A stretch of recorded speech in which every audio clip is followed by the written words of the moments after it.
Yeah, well, good evening. Welcome to Sky Blue Fans TV. Yes, this is it. Is this our last Thursday league show? Is it our last one? I don't know. We'll find out Saturday afternoon, won't we? About 2:30 if it's, or we might even find out after about 5 minutes of the game. You never know. But welcome to Sky Blue Fans TV. We got a packed out show for you this evening. We are going to be talking a little bit later on about the permutations. We've got our Stato Jack who's here tonight, and he's had a bit of issues with his computer, but he got it working. And we got our Stato Jack, and he's going to tell us all about the permutations because I haven't got a clue, really. I mean, I've looked at a few things, but, my head can only take so much. When you get older, you don't absorb it easy enough. We're also going to be talking about how much pressure are the team under, and can they really, really make the playoffs? Can they do it this weekend? Also, we've got a decent ref. We've got one of the best refs in Europe. Stephen Atwell will be the referee this weekend. And I wonder if that's to do with all the moaning that Frank Lampard's been doing lately, or the EFL have decided that this is such a big game that we need a top quality referee for it. So we got a full house tonight, actually. Absolute packed house. And let's get everybody in. Good evening, Ken. Good evening. Evening all. Good evening. Evening, Claudio. Bonsoir. Good evening, Victoria. Evening all. Evening all. Good evening, Jack. Good evening, everybody. Stato, Jack. Brilliant. Well, we've got a full panel. We haven't got any guests on tonight. This show is going to be all about Coventry City, and that's what it's going to be for the next, I don't know, hour and a half, 2 hours, however long it takes. We're really going to put the smiles on everyone's faces. We're going to forget about what happened over the season. Really, that's what we've got to do now. It all boils down to this last game, and it's just going to be one hell of a weekend. But before we start, guys, I know we normally got to go straight into it, but got a special prize tonight. Okay. Now, this is Claudio. What was his name? Ryan Ripley. That's it. Ryan Ripley has kindly donated two tickets for Saturday's game. Now, if you want to win these are gold. These are like gold. If you want to win these, you got to enter the competition tonight, and it's really easy. All you got to do, you've guessed it, all you got to do, spot the ball. There you go. Where's the ball?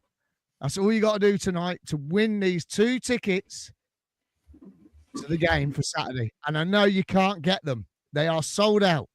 These are special tickets, and they have been donated to us tonight, and they are all yours, up for grabs. And we'll tell you how he got them a little bit later on, and how he donated them to us.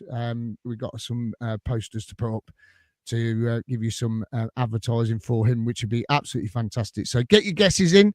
I'm sure the team are writing the answers down, and you could win those two tickets tonight for Saturday's game. Right then, let's get on with it. Jack, we're going to come straight to you. Permutations. Come on, let's do it. Right, so I'm sure it's something that everyone's been looking at over the last week, 2 weeks, 3 weeks, 4 weeks, 6 weeks, whatever. It's a confusing one because there are so many possibilities. There are possibilities where Borough beat us and Borough don't make the playoffs. So it's all to play for us, but it's not necessarily all to play for Borough. So could that work in our advantage? We never know. So I'm just going to start with the bottom half of the screen that I've got up so far. If we lose, right, Bristol City are above us. So this corner here is the current state of the table. So if we lose, Bristol are above us. But if everyone else lose, we're sixth. That's easy. That's nice and easy. Millwall only need a draw to go above us. Blackburn would need a win. So there you go. If we draw, sorry, I've messed up there. If we lose, Borough are above us. That's my bad. So if we lose, we're out. Simple, done and done. If we draw, anything's possible. Literally anything's possible. We can finish from 5th to 8th, because obviously Borough can't catch us. If we draw, we go level on points for Bristol City. We have a better goal difference. Thank you, Leeds. If Bristol lose, that is. But yeah, Leeds does a big favour on Monday night. I'm sure everyone had eyes glued to that. So if we draw and Bristol lose, we're sat in 5th. It would then take Millwall and Blackburn to both win to go above us. Draws are not good enough for Millwall or Blackburn if we draw, unless Millwall win by a nice margin. I think it's 4 goals they need to win by, maybe 5, because I don't know how it goes after goal difference. It might be goals scored. So maybe if we draw, Millwall would have to win by 5. So that's the complicated bit. But if we draw, we just need 2 of the other 3 teams to not draw or win, which there's a good chance. Bristol play Preston, who need to survive. Millwall play Burnley, who are going for the title. And Blackburn play Sheffield United, who, yeah, they've got nothing to play for. They're nailed on 3rd, but everyone wants to go into the playoffs with a bit of form. So Sheffield United is still going to be up for this game, and it's at Bramall Lane. That might be a factor. Millwall are at Burnley Turf Moor. So again, Burnley just don't concede goals at home. It looks like it's in our favour, put it this way. But yeah, if we win, we can only finish 7th if Millwall absolutely batter Burnley and score 5, which I don't think anyone's ever done since last year when they were in the Premier League. So the bottom line is, if we lose, we're out. If we win, we're in, almost guaranteed. Draw, it would mean 2 of either Bristol, Millwall or Blackburn to better us significantly. So I've just put in a little system here. So assuming we win and everyone else wins, we would be... Whoa, that shouldn't have changed. That's my bad. Quick maintenance, live on air. Sorry, everyone. If we win and everyone else wins, we're 6th. That's the easy bit. The problem is, if we draw and other teams win, we could see ourselves as low as 8th. Ooh. Not good. The goal difference won't change, obviously, while I'm putting in these win draws. This is just our current goal difference as it stands. But if we draw Millwall, let's say Millwall lose. Let's assume Millwall are going to lose, and let's assume I need to put lost, don't I? And let's assume that Blackburn could only manage a draw. We're back in it. Somehow we're back in it. Like I say, anything's possible with a draw. Literally, it's just ridiculous what the permutations are with a draw. Borough have to come at us. But like I say, there are scenarios where... I've done that wrong. Where Borough win. Borough can win, but other teams win,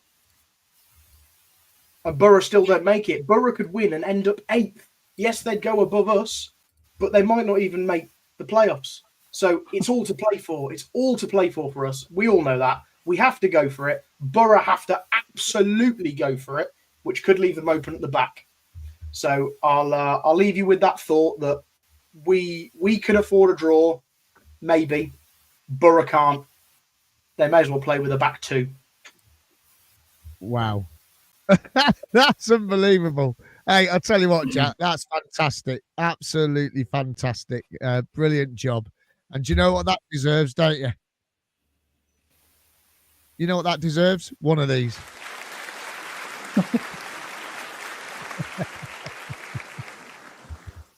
Brilliant. Well done, mate. It's totally gone over my head. So really, all we've got to do is win. That's the easy answer. If we win, we're sorted. If we draw, it requires 2 of other 3 teams to equal or better our result. So even if we draw, it's higher likely that we're in than we're out. So that's the positive we've got to look at. So don't start getting on the back of the players if we're drawing. Could be 0-0 with 5 minutes to go. Cheer them on. Just cheer the lads on. Simple as that. We might do it. Yeah, and we've all got to wear sky blue. We thought we'd wear sky blue tonight, all of us. Well done, everybody, for taking part. So the thing is going out on social media. Let's just fill the stadium with sky blue. But Jack, I'll tell you what, mate. I don't know how you find time to do all that, because I struggle to find time to do posters for the show. So I don't know how you find time to do all these things. I really don't. Last night, my computer completely blew up, and I didn't think I was going to be on the show at about midnight last night. I was texting everyone saying I can't make it, but I'm here. Wow, unbelievable, brilliant stuff. Listen, now before we get the panel in, then and we talk about those scenarios, don't forget you got 2 tickets up for grabs for this Saturday's game. Can you see them? Can you see them? There you go. They are gold. These are gold plated, these tickets. They really are. And also we've got 2 tickets for Micky Quinn tonight as well, because the prize wasn't claimed the other week, so we're going to redraw that for 2 tickets for Micky Quinn for tomorrow night as well. So there's 2 prizes up for grabs.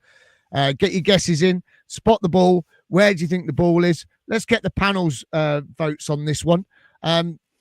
Claudio, where do you think the ball is? I'm going for 6. Okay, Vicky. I can't say because I know now. Okay, all right, no worries. Ken. Well, I know as well, so I'm not going to say. Oh, okay, Jack. I reckon this could be completely trying to throw us off, and it's actually number 10. Okie dokie. Right, brilliant, excellent stuff. Right then, let's get some views of the panel then, and then we'll get the comments straight in because they are queuing up the comments. We'll come to you first, Ken. I mean, it's obvious what Jack's just said. We've got to win. How do we go about winning this game? Got to win. Got to be positive straight from the off. Got to come flying out of the box at them, really. No messing around. We've just got to go for it. And I expect Frank to put an attack-minded team out for that purpose. Simple as, we know where we stand. We can't afford a draw, really. I mean, I know we can't draw with all them scenarios, but we don't want to be sitting there trying to work everything out. We've got to go for it, and we've got to go for a win. Simple as that. And I mean, as long as if players are coming back, which we've heard that some of the players are coming back fit, how would you the big talking point obviously is, would you stick or would you gamble on the keeper? I would gamble, but I don't think he will. I would, because he's made one too many errors for me, I think. And I think it's the last game, well, possibly the last game of the season. And he's got to gamble, got to put him in there. But saying that, I don't honestly think Frank will do that. I think Frank will stick with Collins and goal. Yeah. Claudio, come to you. The team, how do you think it's going to set up this weekend? How do you think we can go about this? Obviously, like Ken's just said, we've really got to come out the traps at it. But is it going to be cagey to start with, or do you think that Frank's just going to let the shackles off and they've just got to go for it? No, I think we'll just find a way. I think on Saturday, I don't think we're going to go out all guns blazing, because in some ways we shouldn't, because we're so vulnerable at the back. And I mean, I know they haven't scored against us at our place for four and a half matches or something ridiculous, but we have been vulnerable defensively. And I think if they just keep playing it through the lines, work it, we can get around them, get it down the flanks, get Sakamoto in the game. If EMC's playing, get him in the game, or Haji Wright if he's out left. And just after watching them against Norwich, they really struggle down the flanks. They're all over the place. And they got a central midfielder playing as a centre half. I mean, this is Ellis Sims' chance to shine if he's picked, because he's going to be playing against a guy who's not a centre half. And if you want an opportunity to do something, please do it Saturday afternoon.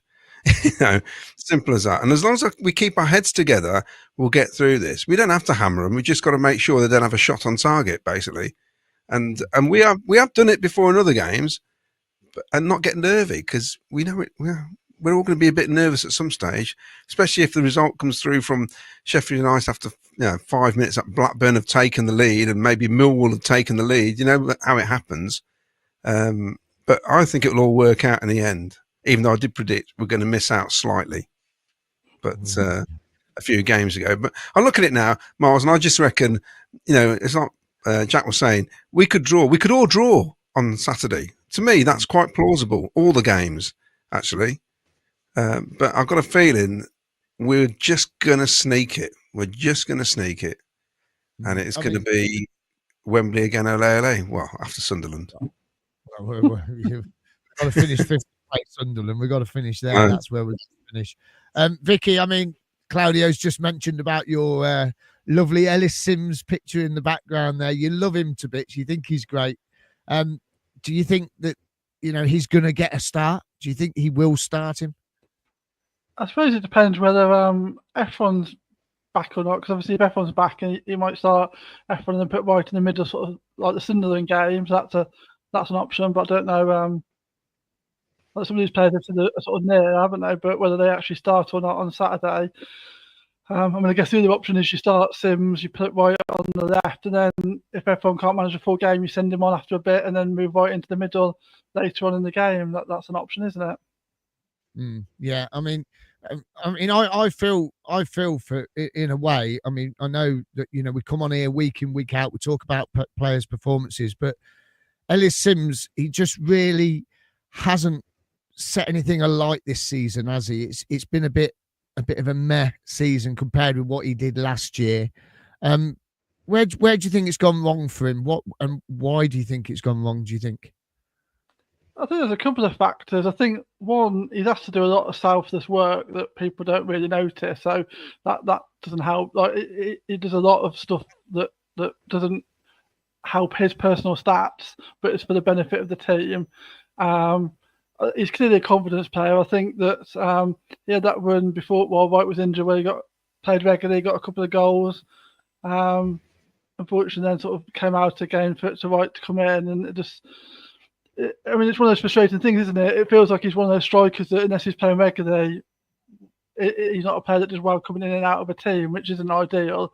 But it is what it is. But I think that it's a combination of factors. I think no doubt he would have wished that he'd got more personal goals, but I equally think that he's done a lot for the team that doesn't get noticed, and that's part of the reason why he gets so much stick.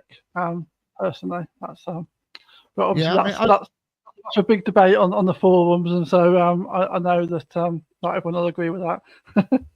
The only thing I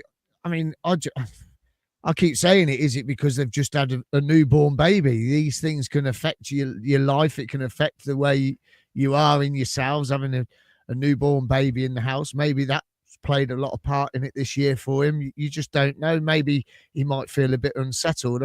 I'm gutted for him because we seen it last year. Him and Hadji, right, last year, they were banging them in for us, weren't they? And it's just such a shame. But as you never know. Well, Miles. Well, that's it. I think the thing as well, Miles, is that he was one of the third. I think he was the third under 25-year-old striker in the championship last year. So a young striker coming through.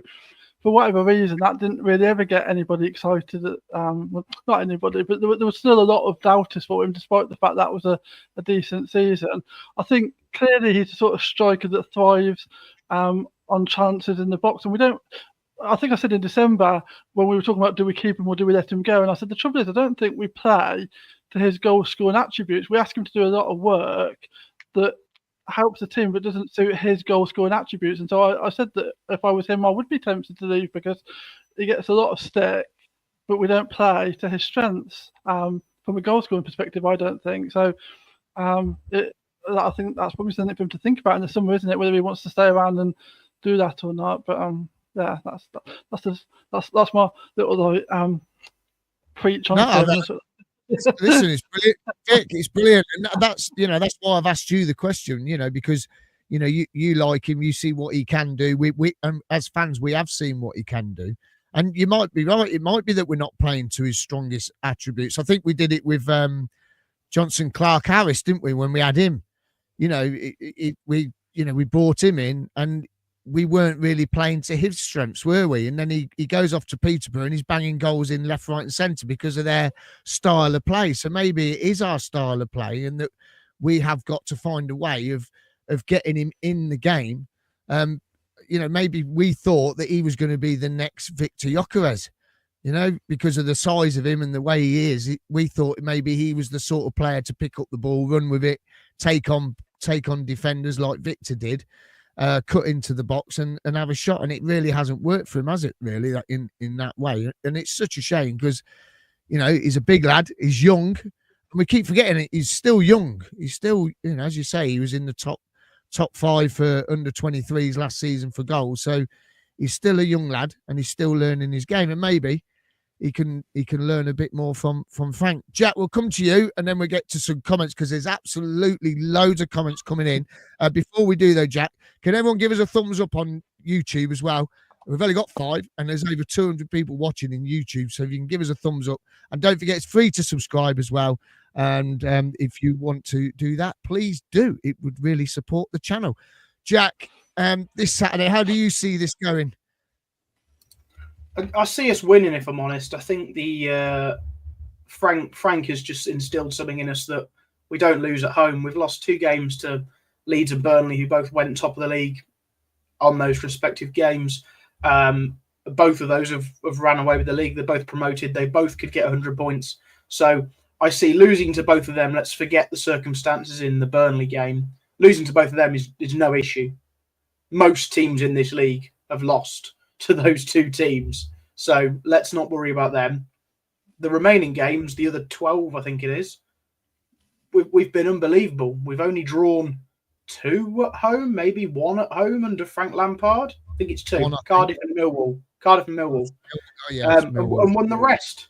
So I think we're a different animal at home under Frank Lampard. We've made the CBS a fortress. We will, one way or another, get over the line. We had to go to Middlesbrough 2 years ago and get it over the line, and we did. This is a better circumstance in the fact that we're already in the playoffs and we're at home. 2 differences, 2 key differences that are both in our favour. I think we will do it, and I don't think... I'm nervous, as everyone is, but I think it will happen easier than we all think. That's what I reckon. Yeah, I like that. That's good. I love it. I think that's absolutely brilliant. So, yeah, well done, Jack. I really like that. So, before we get some comments in then, have another go at Spot the Ball, everyone. Your chance to win 2 tickets for Saturday's game. And also, we've got another prize, which is 2 tickets for Micky Quinn tomorrow night, because we person didn't claim them. So we're going to give them away again this evening. So have a go on that. And not forgetting as well, you can win next season's shirt. All you got to do is email us, skybluefanstv@gmail.com, with your player of the season. And you could get your name in the hat to win next season's shirt, home or away. It's entirely up to you. All right. And before we do the comments still, Ken. Yes. This weekend, I'll be down at the Family Zone. Free pop and crisp for the kids. We're sponsoring the Family Zone like we have for the last few years. Last game of the season, so I'll be giving away free pop and crisp and stuff down there, and probably have a couple of mugs, and we've got a little guess the player competition as well. So you can win yourself a Family Zone mug. So if you've got some youngsters, bring them down, and I'll go to the quiz and get some free pop and crisp before you go into the game. And do you like your poster, Ken? Yeah, very good. Yeah. It's like you're there. Getting good at the poster now, you are. Well, so listen, for that day though, Ken's going to be doing this on his own, bless him. So if there's a volunteer out there who watches the show, just wants to go and give Ken a hand, then please let us know in the comments tonight, because I can't get there on time. Jack's busy. Victoria can't get there on time. And Claudio, well, you know where he's going. Yeah.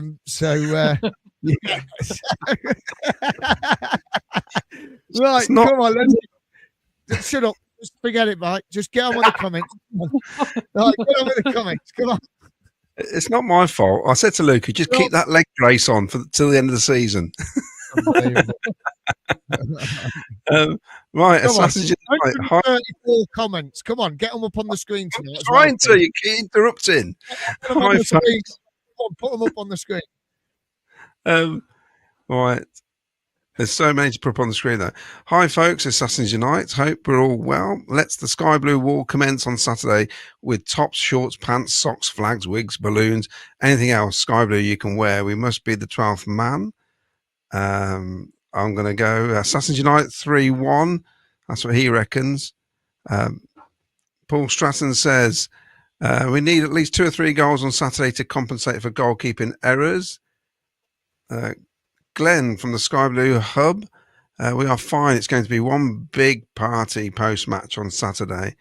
Wayne Brewerton says, evening all, everyone. Seems to be writing us off for evening all. Everyone seems to be writing us off for Saturday. Hopefully we can prove them wrong. How can they be writing us off? That seems a bit weird. I can understand if we were away. Mark R says, has this week been really long or is it just me? No. Scott CCFC Brown Sword. Evening, fellas, and obviously Vicky. Must win game Saturday. Hope you're all well, Miles, and also keep bringing content. Loving it every week. Cheers, Scott. I'm getting I see the FA have announced, haven't they, that no trans men can play in the women's game now. Don't start. Come on, carry on. I'm not saying anything. I was just going to say, if it's women's football, you shouldn't have one more. Shouldn't have one. You should only have one ball on the pitch. Shut up and get on with the comments. It's a celebration we are owed for COVID and 12 days in front of a packed out CBS arena. Lee Dan says, evening all. Good to finally meet Claudio recently at the CBS. I'm confident we can reach the playoffs and get to the promised land. I'll just scroll down. Ian Courts, I'm bricking it. Ian's bricking it. I'm sure there's a twist and a turn to come this weekend. Yes, I can't imagine it's going to be so straightforward. There'll be a twist and shout, that's for sure. Yeah, Nicholas James, good evening to you all. Oh, thank you, Nicholas, for doing a slightly shorter, because you normally do an essay. That's probably coming later, isn't it? It's been a tough week trying to work when all I can think about is Saturday. Believe it or not, I don't have that problem at work. Worldwide. No, yeah, just trying to work. Worldwide Travel Podcast. Claudia, when do you go to Sorrento? Oh, July. When you go, you want to find a free beach. There's one called Paolo Beach that we went to. I think that's nothing to do with Coventry City, is it? Daniel Worden says, Can I ask, was Claudia at the? Yes, it was me, and you did see me. I was going into the Meriden, yeah. Oh, I'll tell you what, private's the way. My God, I couldn't believe what it's like in there. It's like a 4-star hotel. Ridiculous. Well, we didn't want to tell everyone, but he's having it. I said to the surgeon, I says, it's that good in here. I might donate a kidney so I can stay here for a couple of weeks. I watched the Borough podcast last night. They're expecting us to lose against Coventry. They say Carrick has made some poor decisions this season. Their players are not performing. They think Carrick may be sacked. That'll be interesting. Lots of guesses. Keep those guesses coming in. Mark Cooper coming up from Somerset tomorrow. We've got fans far and wide. We've got Keith Ray flying in from Canada tomorrow to actually use his season tickets. Coming up from Somerset tomorrow, staying at the CBS, going to the match to see us getting 5th. Us to win, Bristol to draw. Oh, that'd be my couple of mates from Sunderland who are season ticket holders do not want to play us. They've made that perfectly clear to me. They just do not want us to finish 5th. So. Well, I've spoke to my boss already at work, and I said, by the way, I know it's short notice, but I might need a Tuesday off, or I might need a Tuesday and a Wednesday off. And he says, why? This is because of the playoffs. Yeah, it's going to be interesting. And things like that are psychological, aren't they, on a fan base? When you know you can't... Like, if we had Preston in a playoff, what a nightmare fixture that would be, wouldn't it, really? Oh. So... Exactly. And we'd probably feel like that on the day as well before we even kick off. Wayne Littlewood, evening all. D-Day is here. It's in our hands. And even though we've done our best over the last 5 games to throw it away, surely we'll make it. It is. Surely, we're saying about Cov fans coming in from far and wide. We've got a guest in the audience this evening. Hello, Will. I hope he's making the journey. He's down in Cornwall now, Will. So hope you're well, Will. Come and say hello to us. Yeah, and as you can see, Will, we're all clean shaved. Even Vicky. I was waiting for that. I mean, I used to have a moustache just so I could look like my mum, but I decided to shave it off now. Even all, Chris Brook. It's Miles' fault. He says I have to be jolly tonight, so I'm doing my best here. Chris Brook, Evening all. Yeah, full house. I see. Question for you all: stick with Sims up front or change Collins, Wilson, or Bell in goal? Well, we'll probably cover that later on, won't we, Miles? Yeah, he is come in. He's bringing his dad, and he's happy to see that we're all clean shaven. Oh, brilliant! but I've got no King of Shave stuff anymore. They got it in the club shop. Maybe we could get a giveaway for a competition. Yeah, I'm sure we will. He's done it before. Bless him. Mark Patman, evening, guys. We have to go for it on Saturday. Be 2-0 up by half time to ease our nerves. Come on, Coventry. Hey, you know what we could do if we get to Wembley again? You know, like I got what's his name, the singer to sing Doug King's song. Maybe I could get a new rendition of it for him. I think we shouldn't talk about. Let's just get through Saturday first. Peter Noon. Get Wagner back, like in the League 2 days. Peter Noon.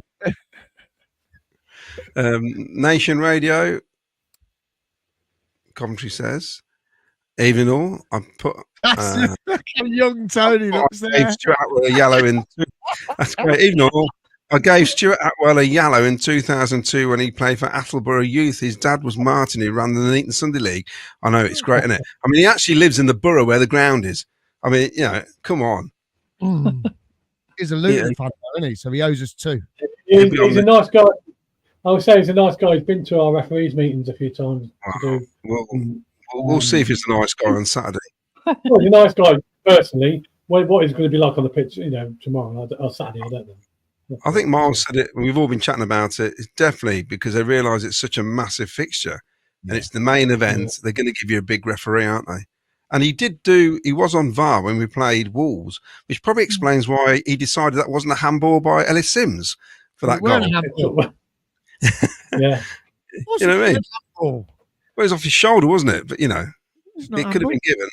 Had it been Wembley and those guys doing it, they'd have disallowed it, wouldn't they? Yeah, they're all Man U fans, aren't they? Yeah. Paul Cuttiford, the stars are aligned. All results have gone our way for weeks now. So why not for one more time?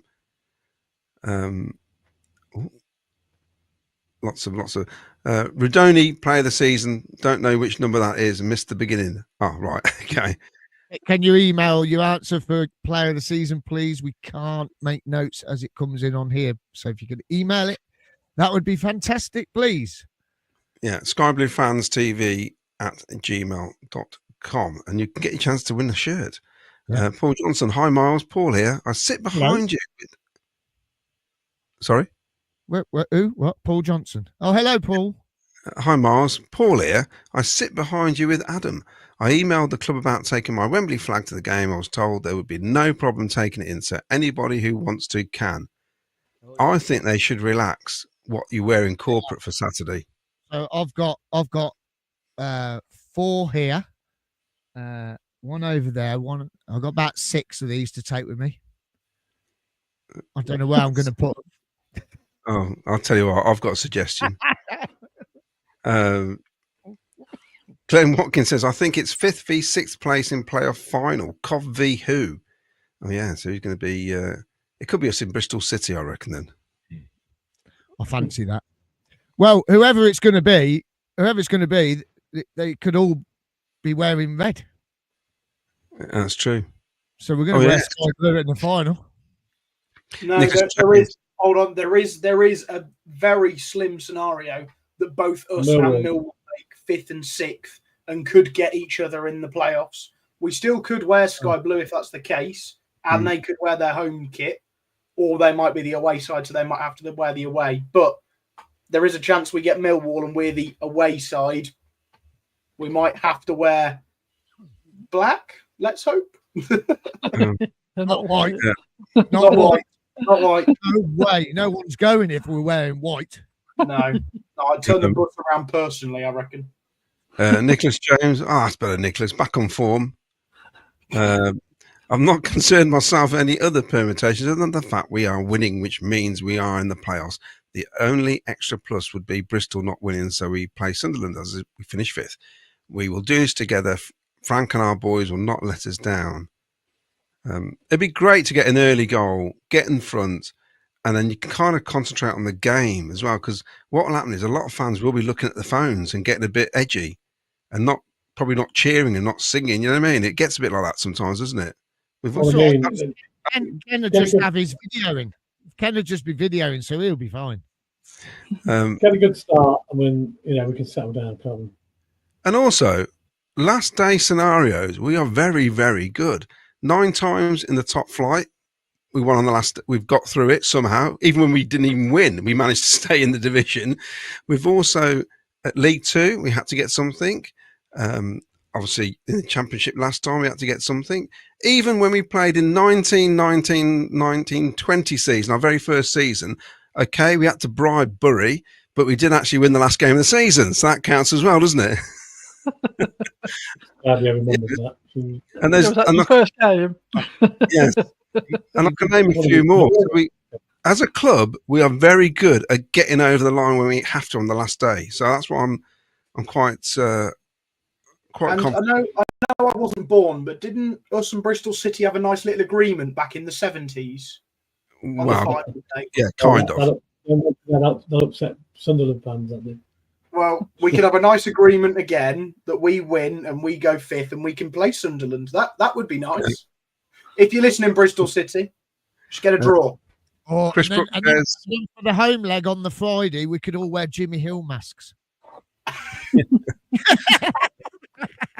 Chris Brooks says, Jack Saunders, accountants love a spreadsheet. True. I'm gonna. Dawn, it's right. The cat's just come in the room now. Dawn Cook, do we know if Bobby Milan and EMC are back or not? Could prove difficult if not. Well, we don't know, do we? There's all sorts of rumours. We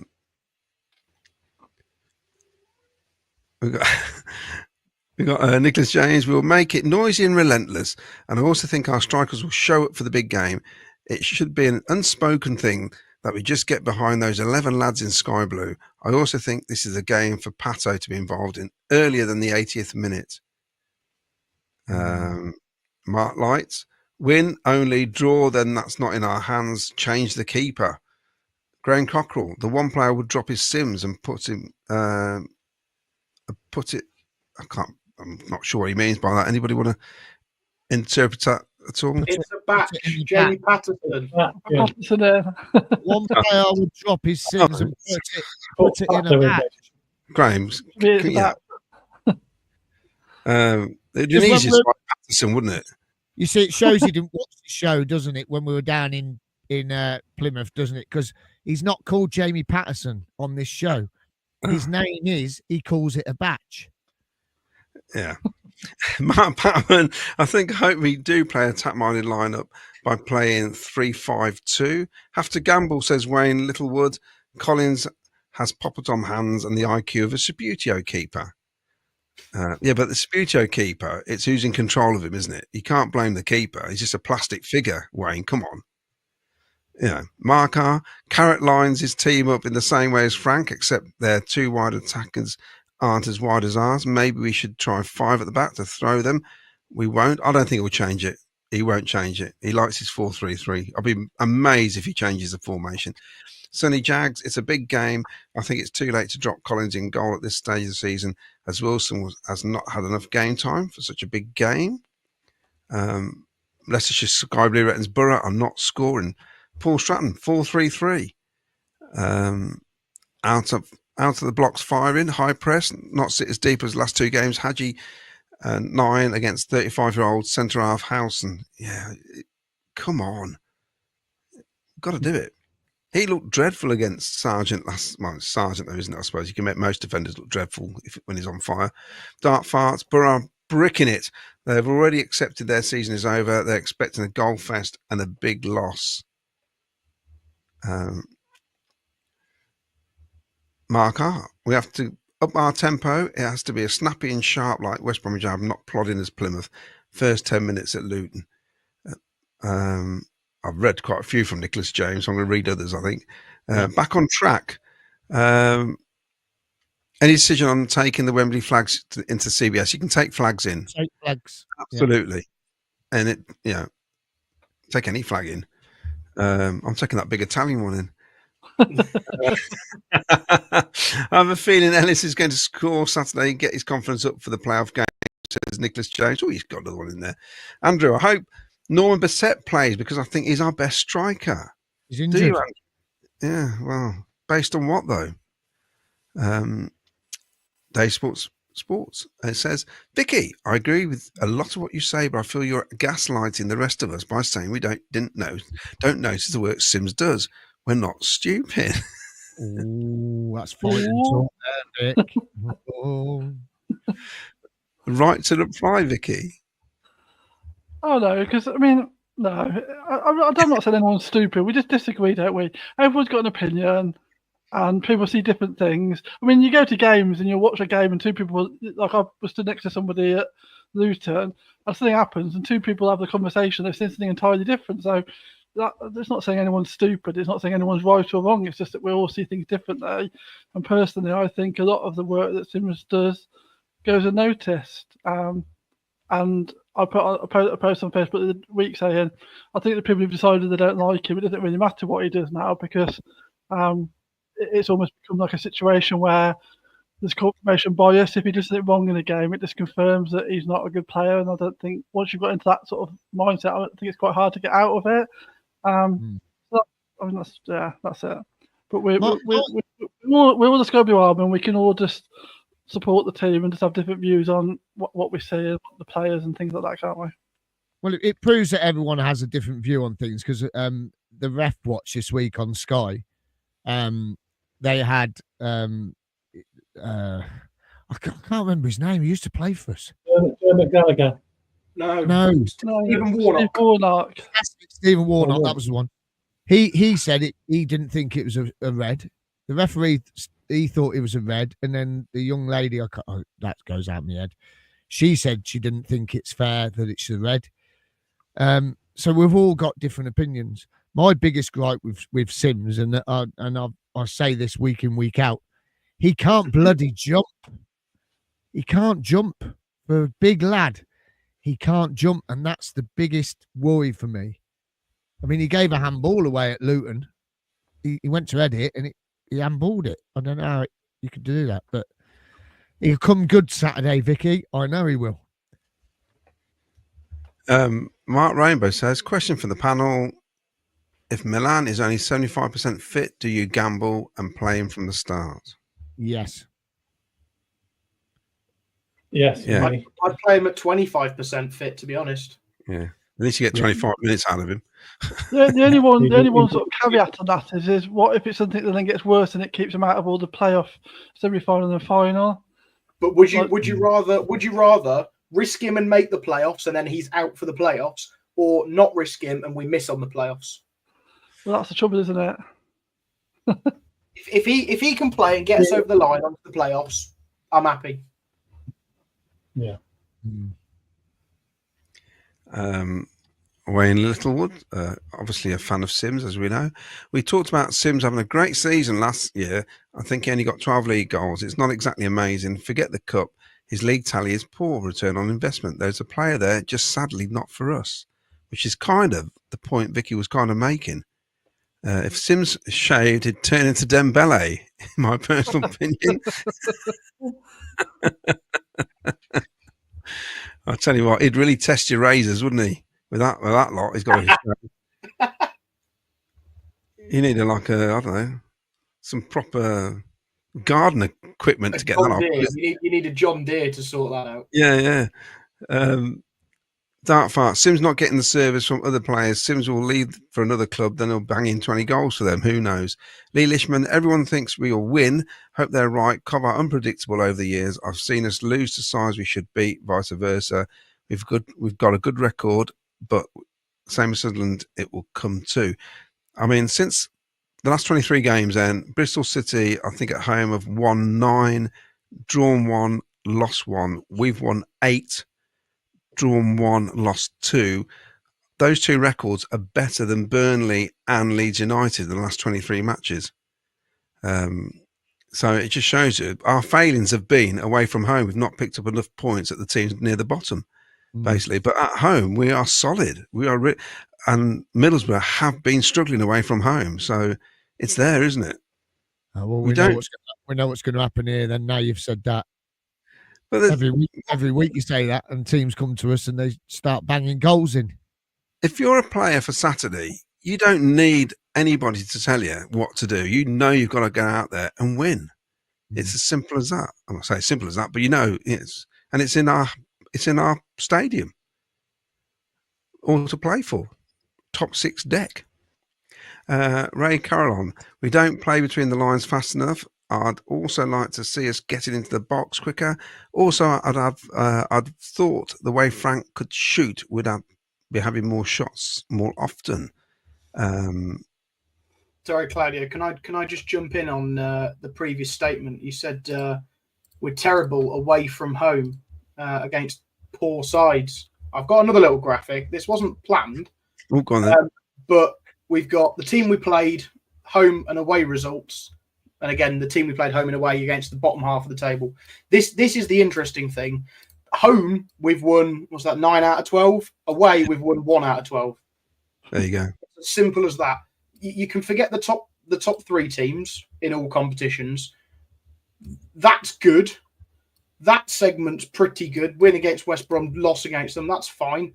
That's a bit topsy-turvy, but if that was the other way around, we'd be perfectly happy. This is the brilliant and concern. We can defeat teams at home, well, in any position in the league.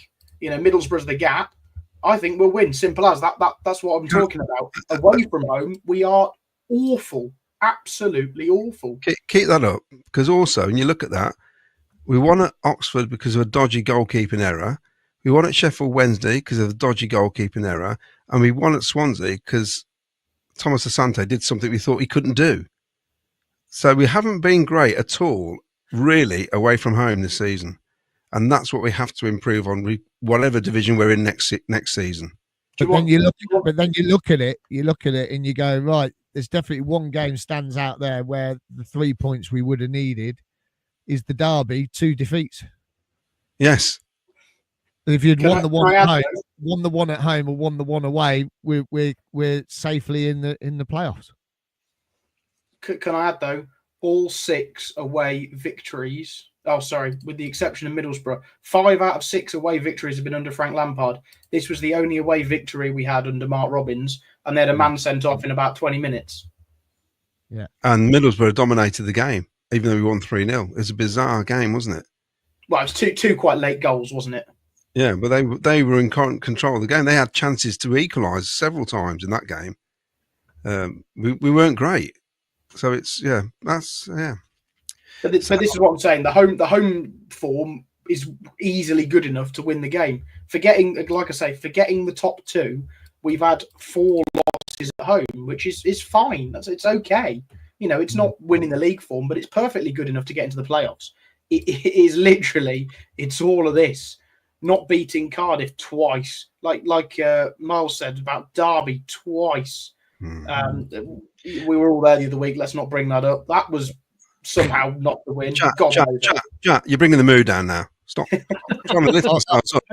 The home form is incredible. We're going to do it. Hold on a sec. It deserves one of these.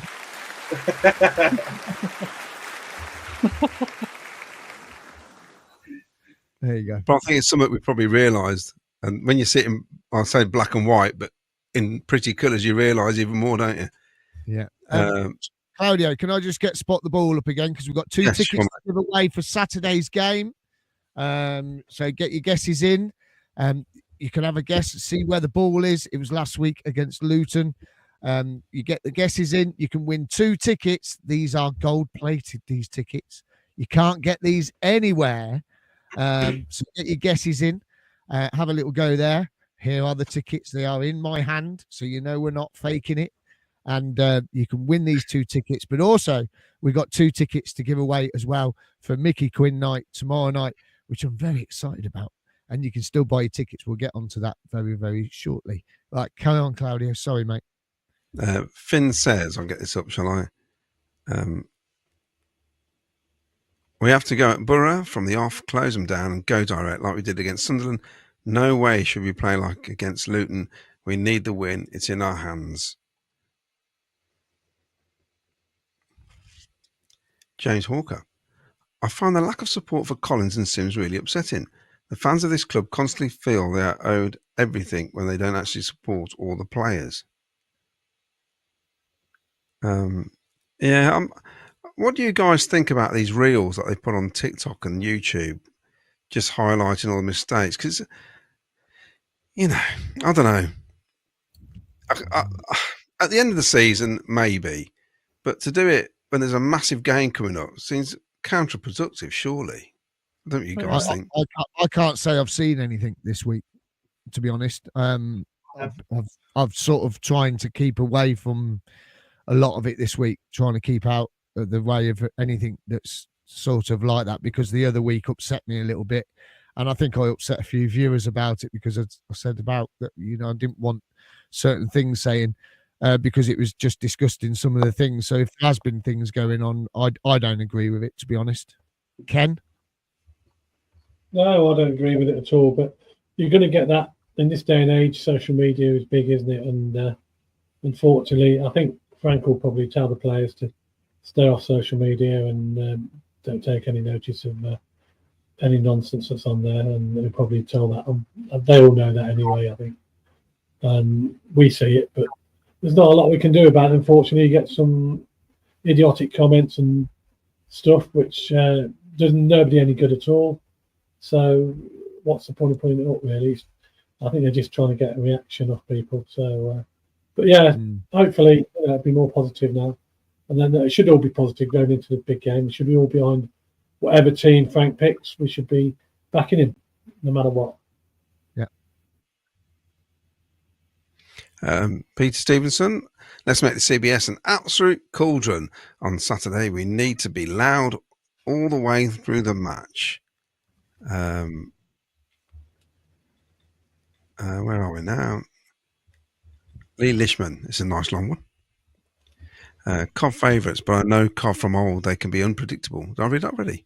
We can lose to size we should beat, and vice versa. Borough Sunderland will beat us at some point. Borough will want revenge for 2 years ago.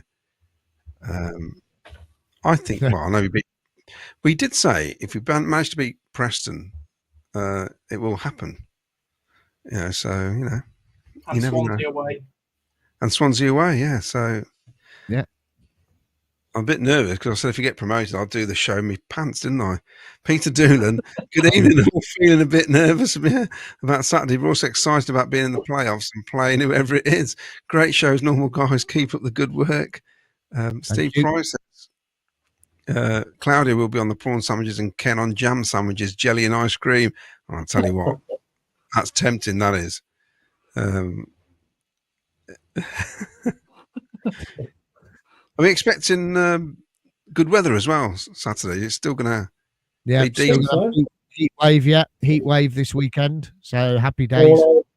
All over the weekend. It's bank holiday weekend as well, isn't it? So yeah, that normally means it rains though, bank holiday. No, it's going to be hot. But it's going to be really hot according to the weather predictions. Rob Wilson says, thankfully, I've just read the next comment. I'm giggling already. Thankful it's at the CBS, but I don't care how we do it. Just get over the line. Feel like we have a bounce back in us. Sky Blue Army. Evening, Milesy from Rob Wilson. Evening, Rob.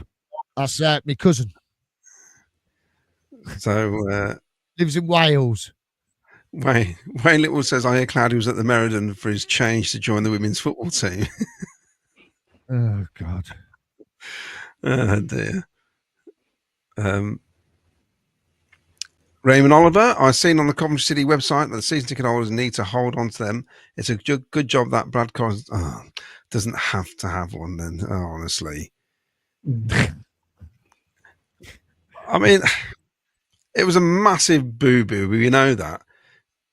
I mean, to be honest, it hasn't really changed a lot, even with that point, I don't think. Because I still think we need to win in all reality. But for 89 minutes, he had a good game. He kept us in it. He kept us in it. Yeah. He had a brilliant game. And I think that's what's frustrating, isn't it, for all of us? Is that that's what happens. Just when you think he's crossed the line, and it's like, that's the keeper we wanted. He does something But silly. we had 2 chances to clear it as well, didn't we? Because Binks had a chance to clear it, and he got muddled up as well. So there was, a couple of mistakes there, not just one. So yeah, I've just seen a comment on that. How many times we expected to get behind a calamity keeper? One mistake you can give, but he's really let us down. Does he not have the mental strength that's needed? How many times are we expected to get behind a calamity keeper? The answer is every time he puts the shirt on. It's as simple as that. You back the players every time they put the shirt on. Certain players I don't like. There's certain players we all don't like, but they play for our club. You back them. Yeah. Yeah. It's just saying about Brad there. Saturday at Luton, we were down the front. Good job I didn't sit down because I couldn't see anything. So I had to sit on the safe standing bar so I could see over the thing. Don't take the mickey now. But every time Brad Collins came over, because they got, if we got a goal kick or whatever, everyone in that away stand, they were cheering him, shouting to him, geeing him on, giving him a morale boost. Come on, Brad. Come on, Collins. Come on, and all this. I saw you doing that, Miles. I saw you at the game doing that. It was brilliant. Yeah, well, everyone around us, no negative comments at all. Yeah. No, it was brilliant, absolutely brilliant, and it weren't just for him either. It was for Louis Binks, it was for Kitchen, it was for it was for Bidwell. Every time they come near the away end, everybody in that stand would geeing them on. It was a fantastic atmosphere because we were down to 10 men for so long. The atmosphere was just fantastic, and everyone got behind the boys, and I think that will happen again on Saturday. No matter who's in goal, no matter who's playing at the back, even if Binks has to play over, Bobby Thomas, even if Binks plays, everyone will get behind them. Absolutely everyone, and it was so. I don't know. It was great, wasn't it, Ken? That feeling behind that goal on Saturday, the way that the it was good because I thought the longer the game went on, I thought we can get something out of this. We had 10 men, and we give it that little bit of belief. Yeah, I mean, we just needed one little break, really, didn't we? And then when they went down to 10, the tempo went up a bit, didn't it? And you thought, we could go on and win this. And it's just one stupid mistake, and they've won it. But that mistake could have happened to them. It could have happened to anybody in that situation. And we backed these boys on Saturday. A little bit of luck, and we didn't have much luck at all, really. Yeah, and it's like Claudio said, week in, week out. How are we still in the playoffs? We went to Plymouth, we got beat. We come out the ground and we went, well, it's like the weekend never happened because everybody lost last weekend. Yeah, well, a lot of the teams will be saying that. Middlesbrough will be saying the same. A lot of their fans can't believe they're in the playoffs either. Yeah, the way they've been playing. So, and I can see 31,000. Well, it won't be 31,000 Cov fans. Will it be about 29,000? But 29,000 Cov fans will be backing those boys on Saturday, and it's going to be brilliant. And that's all we ask. That's all that the players ask for. When you speak to them, they love the fans. Listen to Matty Godden the other week on the show. If you haven't already watched it, head back over to our YouTube channel and watch Matty Godden. He said how wonderful it was playing for us and having that connectivity with the fans. And that's what our club's about. It's the connectivity between the fans and the players, and that's what we've got. Jack Thomas, he went down to London last week. And he bumped into Ben Wilson at the train station at Euston. Had his picture took with him, had a little chat with him. That's what it's about. You wouldn't get that at any other club. The players would go, "Oh, I'm too big. I can't talk to you." You imagine Man United players, and you go up to them. "Now you're all right, mate. Talking to you." We've got that connectivity with the players, and Saturday is going to prove that. It really is. Am I off my high horse now? That's great. You're right, Liam. This could be a Spurs fan looking at the emblem. Really hope you make the playoffs and go up. Having Cov back in the Prem would be refreshing. You are an inaugural member after all. That's nice. Well, thank you very much. And just tell your manager to lift his head up when he gives an interview. Oh yeah, like Mind you, see, that's the media at its worst, isn't it? Because they just want an angle every time they interview him. It's just, like losing to Liverpool. No disgrace, is it? And they're trying to get something out of him. Yeah, it's ridiculous. Anyway, Gary Anderson. Keep Sheaf and Grimes as a double pivot works so well. Our midfield is much stronger like that and puts less pressure on our defence. Craig Robinson from Sky Blues Fans Forum. Hello, Craig. The game I'm most concerned about is Sheffield United versus Blackburn game. It's Sheffield United are in the playoffs already. So will they put a full-strength team out? Well, they will do. That's what this division's like. There are teams want to spoil a party, so that they don't want to be embarrassed at home. Sheffield United by Blackburn, they'll want to win. It's Wilder for a start. Lee Lishman, I think it'll be a draw. If we get the players back, they need to get back up to speed quickly. I think Bristol will lose to Preston. We know what we can be like, and they were mid-table a while ago. Paul Stratton says, is the ref from Nuneaton? Well, yeah, he was born in Nuneaton, and his family from Nuneaton. He's refed in Nuneaton. Yeah, so his dad's refed in Nuneaton. He's part of the Nuneaton Refs Association, isn't he, Ken? Yes, he is, yes. So you've probably swore at him as well. He's refed at local level, when he was younger. Matt SB. What we don't know is that Sean Massey is one of his linesmen. Yes. Imagine that.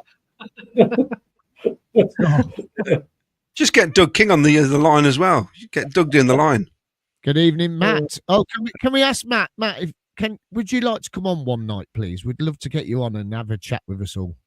Get in touch with us. Is it possible to be nervous and confident at the same time? 1-0, Cov, PSB. Oh, it's going to be a Mary. I think it was Gary Anderson said earlier, can somebody just knock me out and just wake me up after the final whistle? Because I don't think I can stand it. I can ask you all, actually, the worst I've ever been at a game, and I don't know why, was Southampton, that cup match. And I was so wound up for it. And I've got no reason why. And when we scored, I felt like I was going to pass out. I think that's because that's your only game you've ever been to away from home. No, he went on a date with Ken to Hull. Oh yeah, that's. He's been to, that was his second game. So what's your question to the panel? Sorry. Has there been a game where, for no reason, not like a final or something like that, you've just been ridiculously nervous at, or got a bit anxious? I mean, that was a cup game. Notts County away. All right. Notts County away. Semi-final. I think that I was a bit nervous that day. It was just the expectations was just unbelievable because we had one shot of getting out of League Two, and that was really funny. I thought I wasn't nervous then. I genuinely believed that we'd go to Notts County and do the job. I was not nervous that day at all. I'll tell you when I really was nervous and I was having like proper heart palpitations was the Wickham game in the semi-final of the Checker Trade. That game really stressed me out, and I think that was because obviously I hadn't been to Wembley. I was too young for the '87 final, so that I think that's probably part of what it was. But that's the one game that even now sticks in my head about how I thought I was going to end up in hospital. I felt like so stressed about it. So that's my worst moment. Jack, you got one? I don't know if I can say pre-match I've ever been nervous. I either resign myself to go in, I'm not sure about this, or sort of say, I back us. Sorry if you can hear that. Is that your hard drive again, is it? Jesus, that's loud. Sorry if you could all hear that. I get nervous in games, so if we dominate and then we go 1-0 up, I'm worried. I hate it when we're 1-0 up. 2-0 up, I'm fine. Or if we go 2-0 and they get back to 2-1, my God, that's scary to me. I'm like, I panic during a game. I don't pre-panic. Yeah, he ain't lived. He ain't lived, does he? That's all he panics during the game. Well, I will say the Notts County game. I was at school on that Friday before we went. You were at school? Oh, Jack. See, it was sixth form too. It was sixth form, but you know, in education, work and then get there, and that's just depressing. Go. Ken, have you got one? Well, I'm going back a few years. The one that sticks out for me was Tottenham at White Hart Lane when we had to win. We had to win that game to stay up, and we were under so much pressure. I was at the game. I just couldn't bear to look any longer because we kept making save after save after save, and of course that sent Sunderland down, didn't it? If you remember, Claudia, you remember that game, don't you? I suppose, yeah. Yeah, I think it was 2-1 in the end. It was we had to hang on. We literally hung on, and the whistle seemed to take an age before we blew that whistle. So we knew we were safe. And that was such a relief. But it was just a matter of time before Tottenham were going to score again. And luckily they never. And they ran out of time, and we survived. So, but that one for me was that one stood in my mind.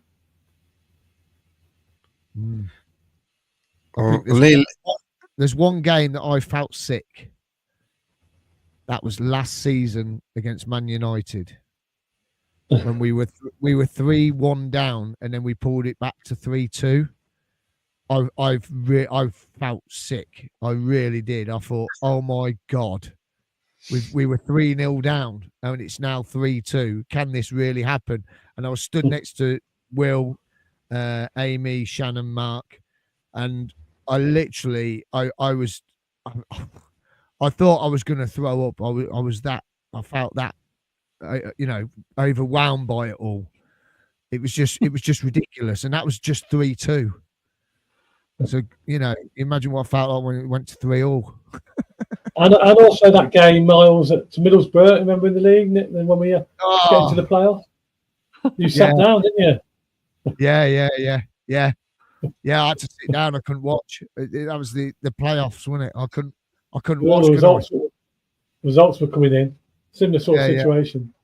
Yeah, I was literally, I couldn't cope with it, man. It was like, seriously, this ain't right. I can't be doing this. It's not great for your health. It's not great for your health, is it? It ain't. It really ain't. It's like, oh my God. It's just ridiculous. Absolutely ridiculous. Sorry, Claudia, I interrupted. How random's this? Georgie watched Croft. Where's the Mac and Cabby? We need to get the Mac and Cabby in. They can have a quick debate. He's back. I really think we should sing as one of our own when the referee's on the pitch.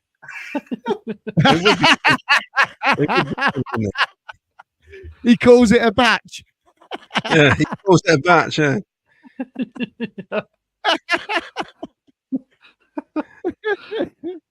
It is a mad appointment. I don't care if he supports Luton. That is, mind you, we had somebody from South Yorkshire, didn't we? Where was it? A couple of games we've had somebody. Was it Preston? Yeah, they don't tend to. If you notice now, they don't tend in the programs. They don't tend to tell you where the referee comes from. They just say the referee's name, and before they used to say where he's from in brackets, didn't they, on the program? And he put his address in. That's a good idea, isn't it? And they ought to, on the competitions on telly, like the old Match of the Day and the Star Soccer, if you like, the Goal of the Month, whatever. They used to say, Jack Saunders from whatever street, the actual number 3. Let's Be Avenue, whatever. Let's read out the address. You've just won £1,000, right? I'll just jot that down. I'll be going around there later. It's just mad, isn't it?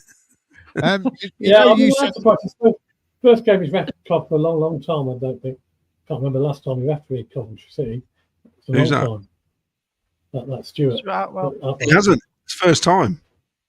I know, but I don't know if it's first time ever. I think he has. No, it's first time. Years ago.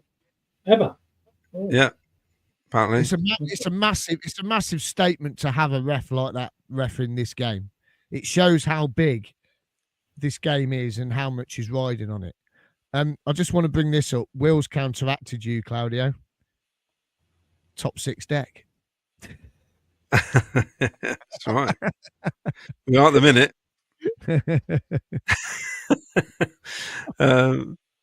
Yes, where are we? I don't know where we are. Spot the ball, because we've got to get rid of these tickets. Yeah. We've got 2 tickets. They're like gold dust. These are gold plated. Coventry City tickets, match tickets for Saturday. It's no myth. I have them in my hands. There are 2 tickets. They are for block 29. So nice seats. They are free. We're giving them away tonight. Give us a guess. Where do you think the ball is? Get your guesses in. And you could win 2 tickets to see the game on Saturday. But not only that, we are doing a prize draw as well for 2 tickets for Micky Quinn tomorrow night. I wonder if Will King's up here tomorrow night. I wonder if he'll come up to see Micky Quinn. That'd be good, wouldn't it? Bring Doug along. That'd be nice, wouldn't it? And his dad. Bring them along. We'll get you in. Also, we got the Family Zone. Ken, tell us about it. Yeah, Family Zone. We all sponsor the Family Zone throughout the season, and with no change again this season. Derby Fans TV sponsoring the Middlesbrough game on Saturdays, where we're giving away free pop and crisps to the fans. We also have a competition. You can win a mug, a Derby Fans TV Family Zone mug as well, with a little picture quiz for the kids. So if you've got some youngsters and you get up there nice and early, come down the Family Zone. It's in the far corner. You see it's in the car park. They've got a new setup there where they are now, next to the little porter cabin where they've got a club shop. They've got a Family Zone right next to that. So there'll be plenty of events going on. So yeah, pop down and see us. Brilliant, excellent. And also, not forgetting Keaton's Day. It is on the 12th of July at the RFC Coventryans, CV6 4AF. So head down there. Lots of charities. The money's going to in aid, in memory of Keaton. So they still haven't got him over here. Also, if you've still got time to buy your tickets, head over now to the Walsgrave Working Men's Facebook page or Chris Baker's page, or click on the link in our YouTube channel. You can buy your tickets tonight for Micky Quinn, or you might even win some. But if you don't get them tonight, you can always turn up on the day anyway, and you can pay on the night, and we will be hosting that night. It's going to be brilliant. It's going to be fantastic. We've got a raffle. We've got a quiz as well from Jack, Vicky, Ken. They've all done a quiz. They put some questions together. I don't know who's going to be reading the quiz out. I'm hopefully Vicky's going to read the quiz out. That'd be nice. And we're going to get that out there tomorrow night as well. So that's going to be a fantastic night. I can see her grinning, thinking, no, I ain't doing that. So yeah, we got that going on tomorrow night as well. Also, not forgetting to get your vote of the player of the season in. SkyBlueFansTV@gmail.com. Get your votes in. You can win next season's home or away shirt.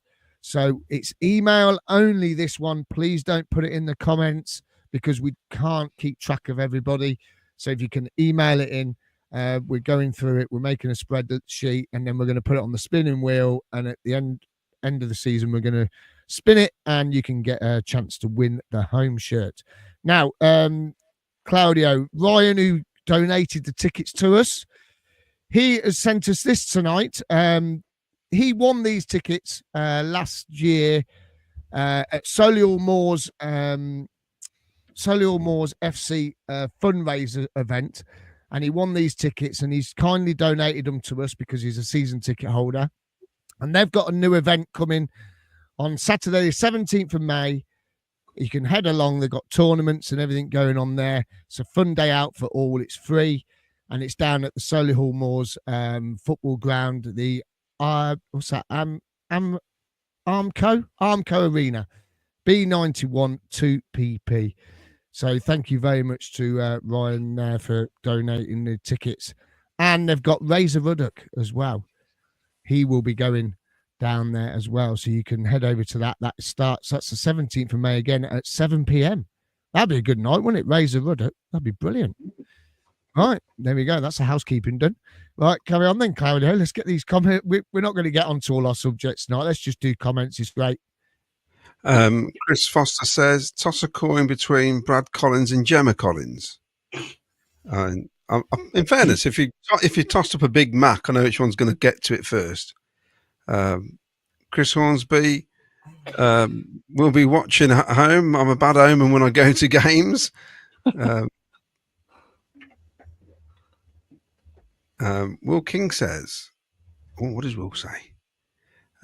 Team know they've got to win. They have to believe they belong in the Prem. That's it. Will Lasso King. Oh, it's Lasso. That's somebody. Of all believe. Maybe we need share on the pitch before the game, singing and I believe. It's, yeah, bit of that. Talking about on the pitch, we have tried to get the enemy to sing on the pitch, but it's not going to happen, I'm afraid. Very sorry. Right, there's a lot of little guesses here. David M, can you email the home and away analysis to Frank Lampard? But he'll be saying, They'll know it. Yeah. They'll know better than I do. They'll have more in-depth stats than that, and they'll know something's got to change. But right now, we've got a home game, and that's all that matters. Wes Handley, can we try and delay kickoff for 15 minutes? It's worked before. It's happened a couple of times, hasn't it? Wayne Littlewood says the promised land is happening and Claudio in his pants is inevitable. Oh, God. Wait till he does it in his Mrs. Doubtfire outfit. Yeah. Come on, children.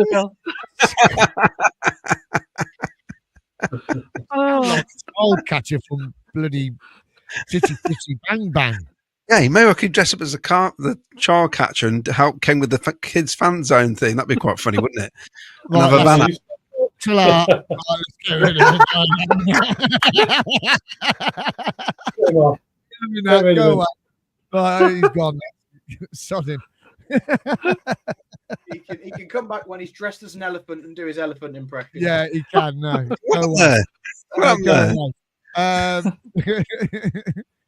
Finn says, "Who made Jack leader?" What about? Right, go on, carry on then. Child catcher. A child catcher. Yes. Oh no, family show. Wayne Brewerton. I was watching YouTube channel. The Luton fan is on that you had on as guest. They don't like Frank Lampard. Always seem to put us down for some reason. I don't understand that because we rarely do. We ever put other clubs down? Very rarely, do we? No, I don't think we do we? No. We just don't. Just referees. Just referees. Yeah. Well, we will next season if we don't go up because we've got Leicester. Simon Wells, Evenall and New Miles. Who would you keep? Player wish for next season. Rudy needs to stay. Well, we know Rudy can't go because he's on such a long contract. He's got a 3-year contract after this year. So someone's going to have to pay big bucks for Rudy, aren't they? Yeah. So, it's going to take a lot of money to draw Rudy away from us. It's more like, who would you get rid of? Well, next season, if you do go up, it's a different kettle of fish, isn't it? We know that. Yeah. It's totally different. It depends what the club want to do as well, whether or not they want to spend all this money and make a real fist of it or try and consolidate and get the club in the right shape. But, it's... The thing is, Doug's going to have 2 shopping lists, isn't he? Because Mark Robbins told us before as well that when they got to that playoff, there was 2 shopping lists. There was one for the Premier League. There was one for the Championship. So that's already going to be in place. We know from interviewing players over the years that if players are coming in, they've already started talking to them early on in the year, January time. Even before that, they've already started talking to their agents. So we've picked that up over the years of doing the show and talking to ex-players or current players. So we know how it all works now. We've got a feel for it. So who's coming in? That's the big question. There's going to be, if we don't do it this year, we've noticed the last few weeks, a few injuries, 3 or 4 injuries, the squad looks weak. So there's going to be 3, 4, maybe 5 players coming in. And like Doug says, he doesn't like things getting out, and it's all done fairly secretive, isn't it? You know, It is. it's in the best way. And you don't. We know in the past, not with under this ownership, but going way back, we've lost players in the past when there's been a big rumours. And I'll tell you one was Trevor Francis back in the day, because we were going to sign him for £1 million. Well, Yeah. no, we weren't. No, we weren't. We were going to sign him for 999,099 pence. We were going to sign him. We're going to sign him for £1 million. We lost him for 1p or £1 or whatever it was at the time. And basically, once people got wind that he was going to be on the move, Forest came in.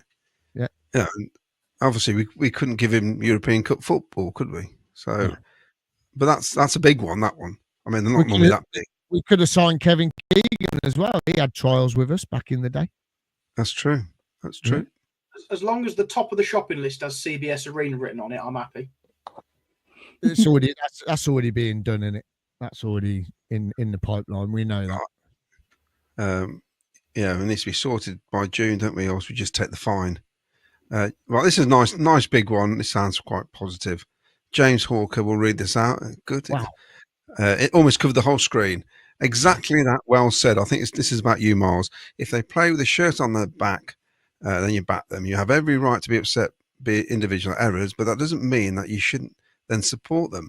And the fans that cheer them on, great. But the issue is the internet. These players will see things said about them, and that will affect them. People calling for Wilson to be out and hasn't played for 6 months. That's one hell of a gamble. It is a big gamble. I think he'd have played before now, surely. Be interesting.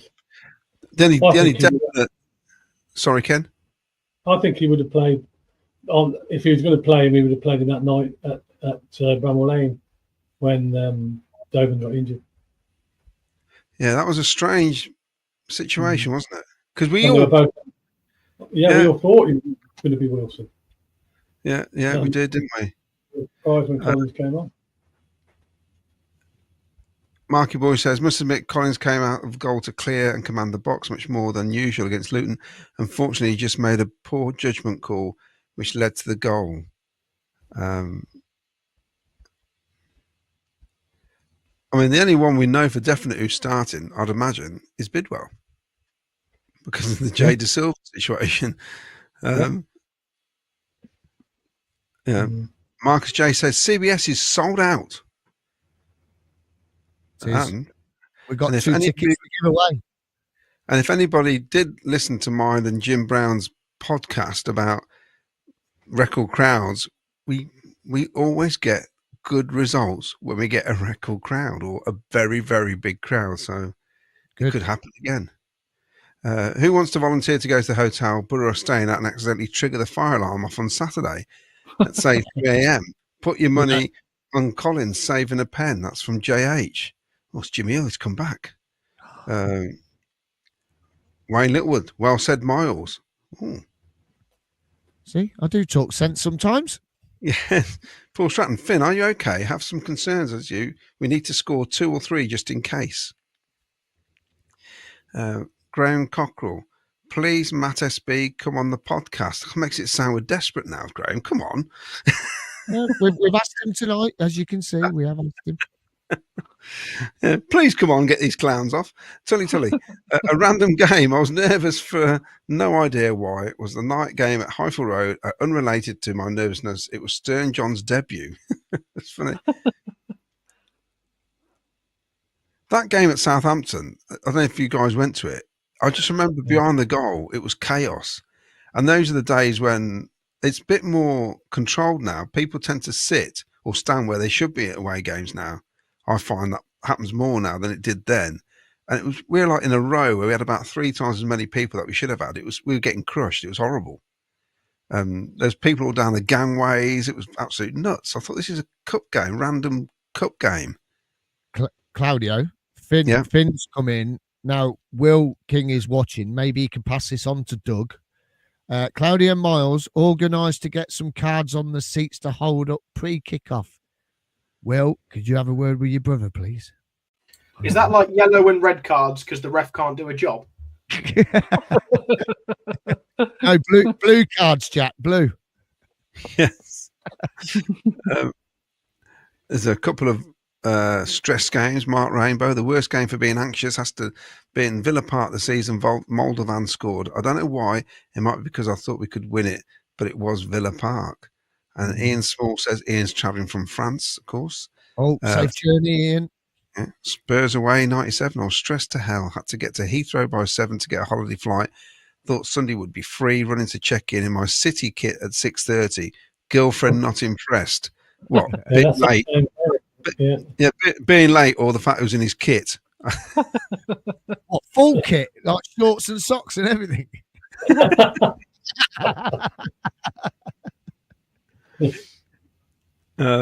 Paul Stratton, do we go 3-5-2 on Saturday with De Silva suspended, or do we have faith in Bidwell to get forward? I think he'll go 4-3. I don't know what the rest of you think. Yeah, I'd stick with the 4, definitely. Jack? I think he'll stick with it, won't he? Sorry, Vicky, go on. Like I say, I think he'll stick with 4-3-3. It's his preferred style, isn't it? We spoke about 3-5-2 for Luton, and but Frank likes 4-3-3, so I think it's that's what we'll get. Yeah, Jack. I don't think he'll change it either. Why would you change it for a one-off game as well? He could change it. We could lose 1-0 and then we'd all go, why did he change it? We were in the playoffs and now we're not. So he's got to stick with what the plan's been for weeks, months. And we're just going to have to live with the fact that there might not be Milan, there might not be Bobby, there might not be De Silva. Squeaky bum time. Yeah. Ken? Yeah, I think he'll stick with what he's known. Everybody knows his best way he's going to play, and I think he'll stick with that. And I don't think he's going to change it. Anyway, he will change it if we are losing. He might have to go for it and make a few subs, and obviously change it as the game goes on. But it certainly start the way we know he should start. Yeah, I think if you're going to change it, you change it during the game, don't you? You don't change it from the start because the players are used to playing in that formation. Sorry, Claudio, carry on. Dawn says, Dawn Cook, the lovely Dawn Cook. Hello, Dawn. Yeah, Singer's Corner need to stop winding the ref up when the opposition have a corner because whilst it's funny, they then screw us over for the rest of the game. That's brilliant. I think it's funny.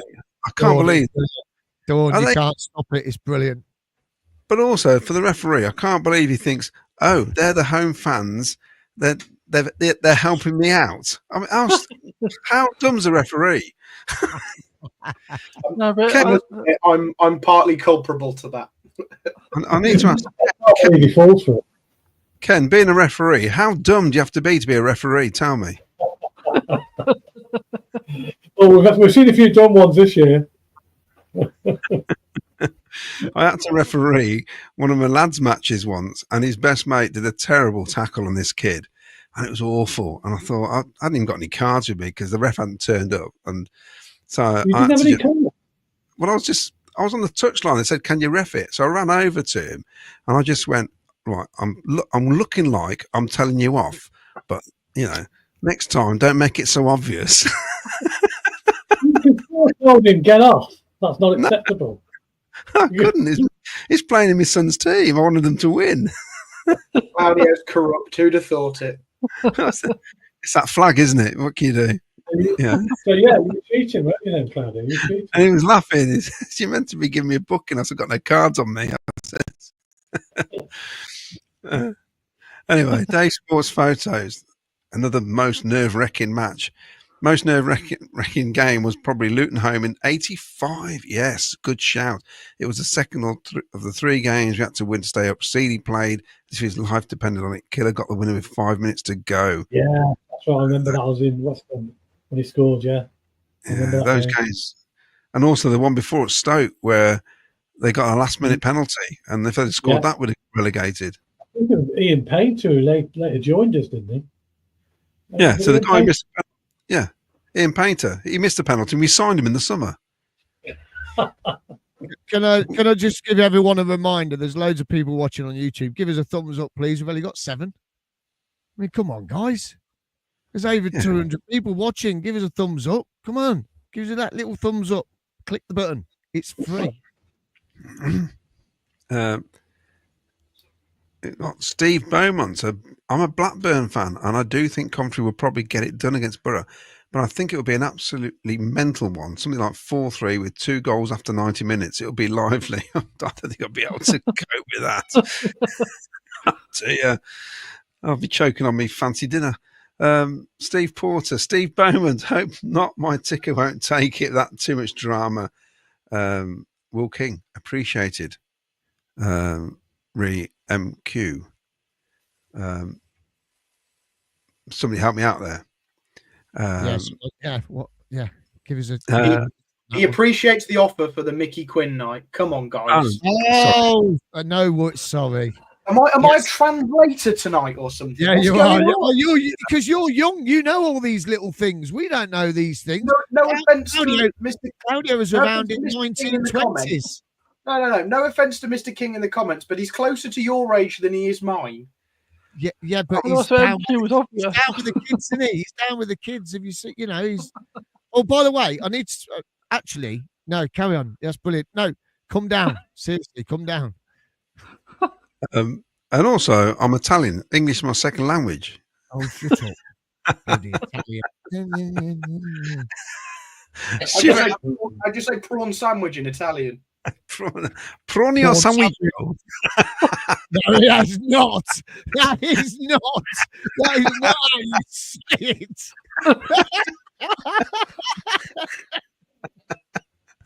Oh dear. Oh my God. This is true. Just let me do this.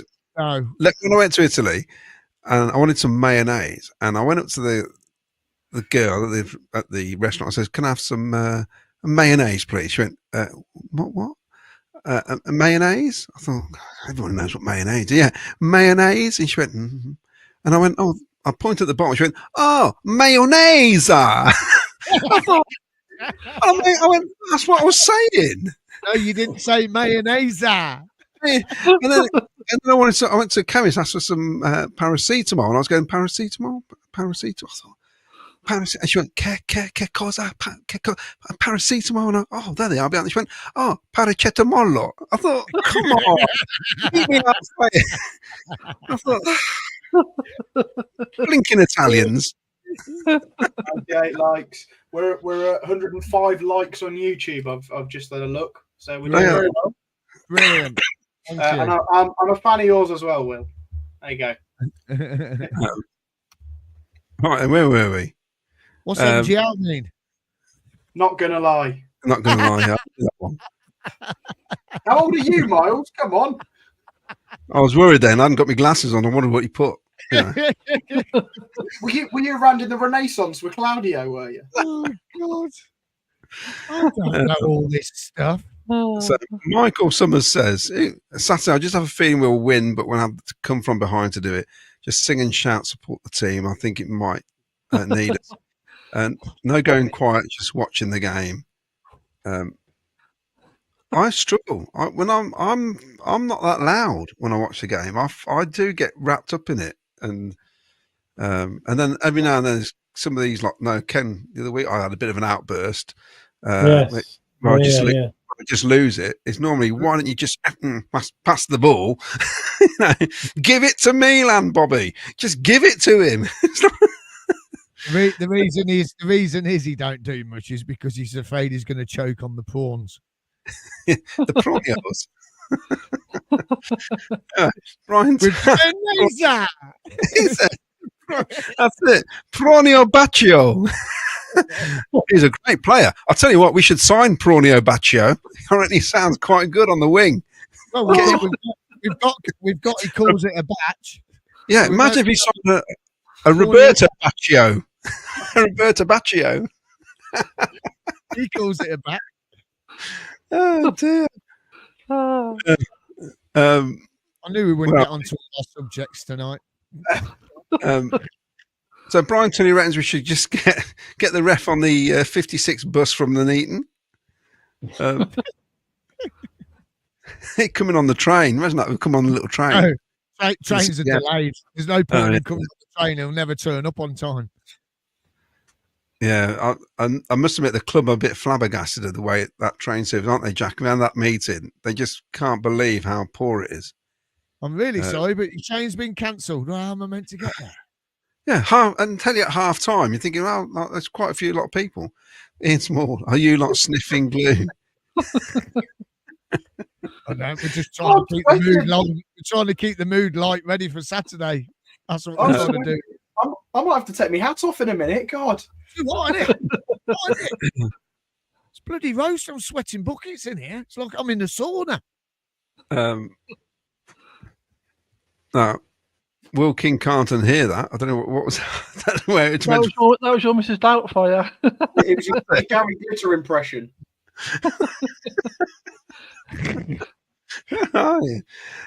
Are you having an after show after the game? We are, aren't we? I don't know. Are you?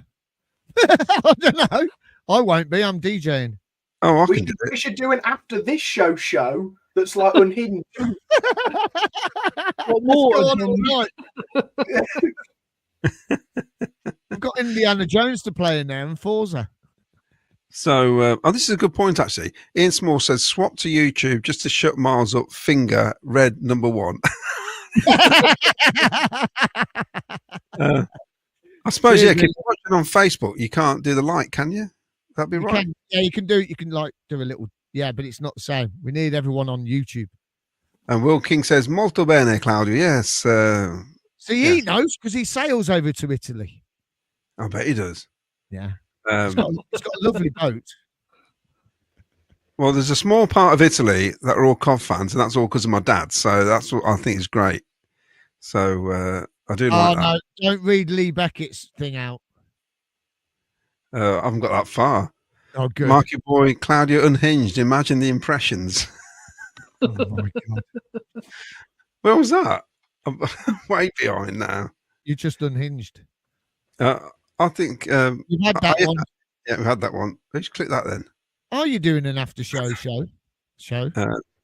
We can do one. Chris Brook, Will King, why don't you and Doug come on the podcast and let Jack and Claudio interview you both? Oh. Oh. All right, Chris. Whatever. Cheers, Chris. What about the rest of us? Maybe do one of your subjects, Miles. Give me my voice a rest. Go on then. One of my subjects. I can't remember what they are now.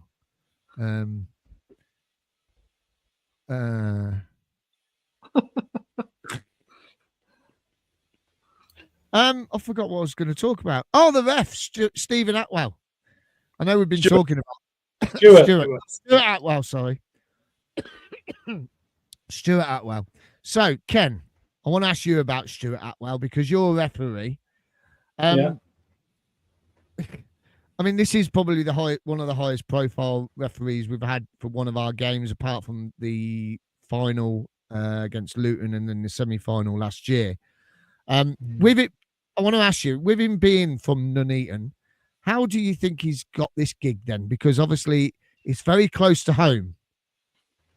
Yeah, I mean, there was a time, it's obviously changed now, but you had to tell them where you lived, obviously, the address and what clubs you were affiliated to. And they made sure, even if you'd like affiliated to a club when you were younger, you have to tell them in advance, the FA, that so they don't, and the fixture secretaries, you have to let them know. So they won't appoint you to a game that you could have a conflict of interest in, or something like that. So I'm very surprised that they've appointed Stuart Atwell, to be fair. As I said, I can't remember. Claudio said he's never read a Cov game. Well, I probably believe that because I can't remember him doing one, unless it was like a reserve game or something, but a few years ago. But obviously, high-profile game, no, he hasn't, and he's been in the Premier League for quite a while now.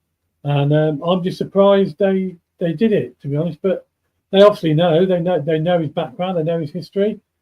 And I know how important the game is. So I don't know. I just can't understand. I'm very surprised, simply because he's so close to Coventry, and he's from Nuneaton, and obviously his family are from Nuneaton and stuff like that. So, it leaves you open if it goes our way, and he gives maybe a controversial decision in our favour. Middlesbrough will pick that up, won't they? They'll say, "Oh, hold on a minute, why is he refereeing the Cov game if he lives down the road," sort of thing, or he's from down the road. But I don't know if it matters these days. I think you see a lot of referees refereeing, like from Manchester, for example. They a lot of them referee northern teams and stuff like that. So I don't think it matters too much now. But I mean, certainly years ago we were asked when we have to put it down in the form where we're from and what teams we're affiliated to, and they keep you away from them sort of teams. So certainly, if I was refereeing, I'll give you an example. If I was doing a cup final in Coventry or whatever, they would look at the two teams involved and see if I had any affiliation to them teams anywhere in my football history. If I was involved in maybe even somebody, my family playing for them or whatever, they'd look into that and they wouldn't support you, because they certainly did that in the past. So obviously they don't now, and it's changed. So hey, look, it might, we might be just clutching at straws here, but it does seem a little bit strange. But look, it's a Premier League referee and he's professional. I'm sure he knows what his job is. We don't have to tell him what he needs to do. He just needs to make decent decisions, and I'm sure if he makes a decent decision, we're all football fans. We know if it's right or wrong, and we'll go with it, won't we? But if it's wrong constantly, like it has been on a few occasions this year, by some of the idiots we've had, basically, then we know it's wrong, and people can see it's wrong. But let's just hope he has a good game, and there's no controversy, if you like. Yeah, it's not, Vicky, I'll come to you. It's not just about him, though, is it? It's about his assistants as well. I mean, the assistant on Saturday, on our left-hand side, he was hopeless, absolutely just hopeless. There was a couple of instances for a throw-in. He didn't even know which way to put the flag up.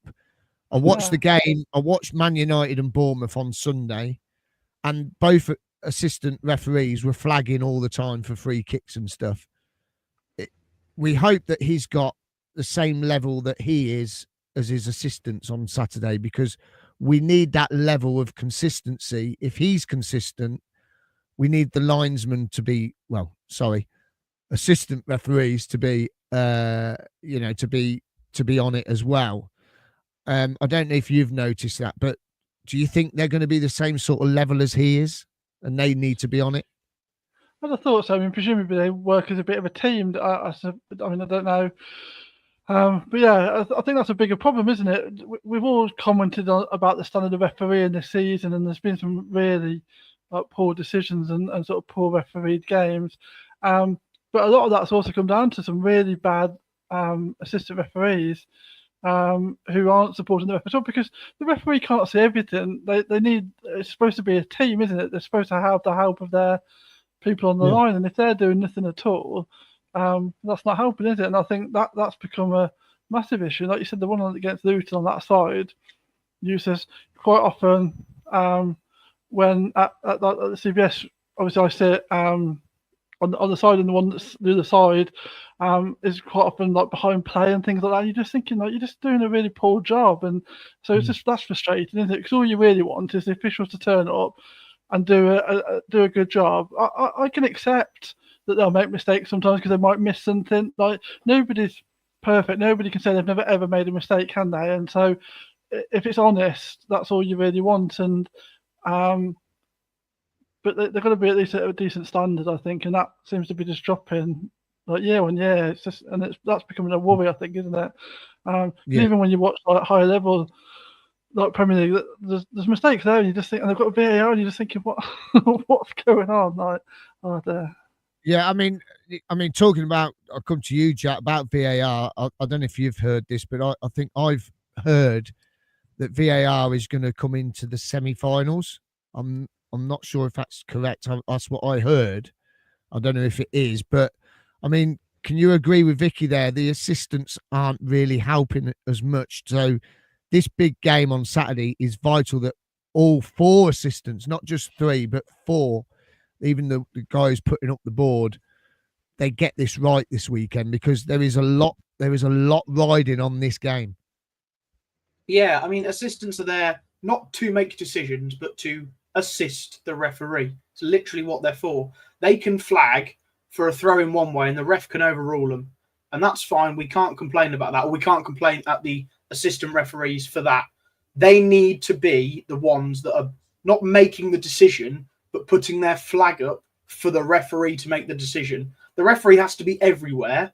It's not easy. You know, we all slate referees. It's not easy. The lino has to do a little crab walk up and down the side, and half the time they're dead close to whatever the decision is. Like you said, that Luton lino was awful without flagging. You just need the lino to make a decision, whether it's the right one or not. The lino needs to put his flag up quickly for the referee to go, I wasn't sure, I'll agree, or actually no, you're definitely wrong, I'll go the other way. So that's all he needs to do, and it's you know, that's their jobs. That's what they have to do. And when they don't make a decision, I think that just reflects poorly on the state of refereeing in this country. I really do. You even see it in some Premier League games on TV. What's the point of you being there? The referee makes a decision. You know, if the lino's not putting up a flag to help the referee make that decision, what's the point in the lino at all? There's no point in being there. So they can have an impact in the fact that they can speed the game along, or not make all the spotlight be on the referee just by making a simple decision. If the lino makes a decision, a lot of the time the people just go, oh, okay, cool. You know, if you have to wait and you go, well, which way is it then? Come on. That's when one of the players goes and grabs a ball and says, oh, it's my throw in. And then the ref gives it the other way. Then the players react, the crowd reacts. It just slows everything down. And we don't want that. We want the ball to be in play, and we want the game to run as smoothly as possible.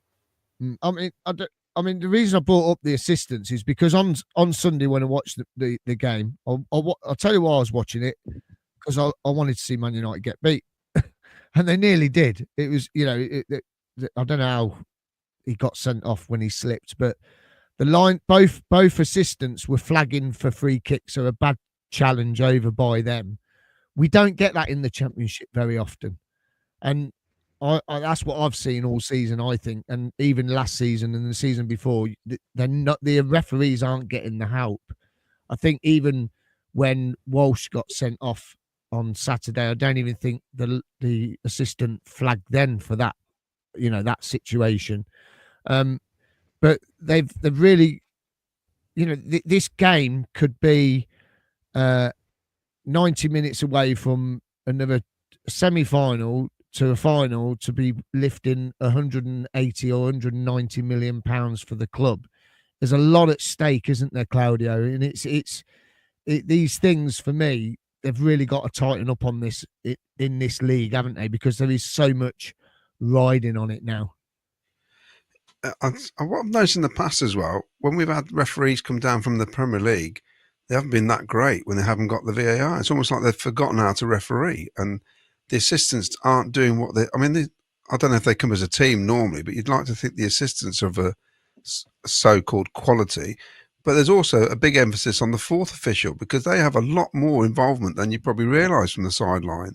There's quite a few times they get involved because they're all on the earpiece, aren't they? You know, so... But yeah, it's massive. I mean, they got that automated offside. We were watching the Arsenal PSG. We put in the messaging. We were messaging going, well, that's offside. Took 3 minutes to see it on VAR. Yet as soon as you took the free kick, I thought it was about 2 or 3 of them look offside to me there. I can't see how it takes 3 minutes when it's meant to be automated, whatever they call it, semi-automated. You know, but in a normal situation, that would have been given as a goal, wouldn't it? Without the VAR. You know, that's just given as a goal if it wasn't there, because the ref had given it. He wasn't even going to check. But this is another thing with VAR. You know, as you say, it's taken 3 or 4 minutes to make a decision. It gets added on. But really, if you can't make a decision, if you've got 3 people in a room and they're watching TV screens and they can't make a decision within 60 seconds of watching all those TV screens, there's something completely wrong, isn't there? Completely wrong. Yeah, and going back to Stuart Atwell, he took 6 minutes to decide whether or not Ellis Sims scored that goal against Wolves. You remember? Well, it wasn't him. Wasn't it the ref that just went, oh, I've had too much of this, goal, and carry on? It felt like that, didn't it? Yeah. We're going, are they going to actually do anything? What we're saying, if it takes this long, then they can't be obvious. Yeah, because if it's not clear and obvious, then they've got to give the goal. Yeah. And that's what you don't want. And also in a game, like say you're 1 down, you get it back to 1-1, and you think, and they spend 4 or 5 minutes checking the goal. That kind of loses the momentum of you just scoring that goal. Because for 5 minutes you're stood around doing nothing, And in some way, yeah, I'm not sure what the answer is. I don't like VAR, to be honest. I don't like it. I know there's going to be controversial decisions, and some will go for you, some against. England won the World Cup, the ball never went over the line. VAR would never be given. Maradona's handball, that would have been given.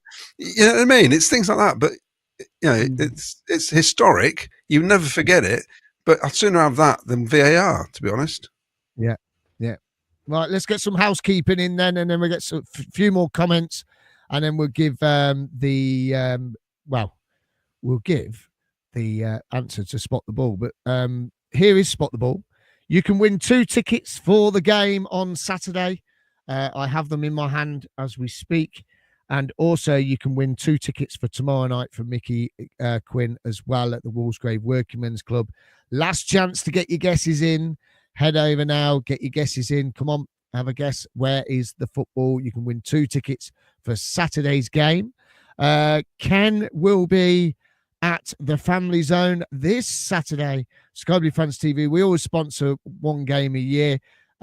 Because of everything that was going on with the Family Zone, we've ended up doing the last game. If anyone wants to pop along and help Ken, unfortunately, we're all busy. We can't get there on time. So if anyone wants to go and give him a hand, you can head over there, give him a hand, handing out free pop and sweets and crisps. And also you can win a prize as well for the kids. Can win a little prize there. Get your guesses in for player of the season. You can win next season's home or away shirt. skybluefanstv@gmail.com. Get your guesses in. It's got to be on email, please. Email entry only. And you can win yourselves a shirt. Tomorrow night, we've got Micky Quinn. We are hosting the night. Yes, Micky Quinn's going to be there. We've got a quiz, raffle, £10 to enter. And if you want to pop along, you can buy your tickets on the night, or you can head over now to the link in our YouTube channel, or you can head over to Walsgrave Workingmen's Club on Facebook or Chris Baker's Facebook page and buy your tickets. The dates for the playoffs then, here we go. So if we do manage to do it, if we finish 6th, we'll be playing Sheffield United. That will be Thursday, the 8th of May, 8 o'clock kickoff. If we finish 5th, we will be playing at home on both of the first legs, actually. We'll be playing at home on Friday, the 9th of May. My wife's Cheryl is hoping that we play and finish 6th because I've said we're going to go away for the weekend if we do make the playoffs. So, but I'm hoping we're finishing 5th. Then I don't have to go away. I'm only kidding. She'll be watching in the house, by the way. I'll get lynched when I go in. And then the second leg is Monday the 12th, 3rd versus 6th. And that is 8 o'clock kickoff. So that could be Sheffield United away. And then Tuesday the 13th is the 4th versus 5th. So it could be a long trip to Sunderland. But I've told my boss I need Tuesday and Wednesday off because I need the day to get over that because it's going to be a late night. And then the playoff final, Saturday, the 24th of May. Can you believe it? I've had 3 people this week message me, can you DJ on the 24th of May? I says, not at the moment. I said, I'm leaving it free. No chance in a million years. So the 24th of May is the final, and Sunday, the 25th, is League One, and Monday is League Two. There you go. If you want travel for the coaches for the playoffs, here you go. Head over to ccfctravel.co.uk. You can get your tickets there once we make the playoffs. And you can get your coach tickets for Sheffield United or Sunderland. If you want parking this weekend, head over to coventryparking.co.uk.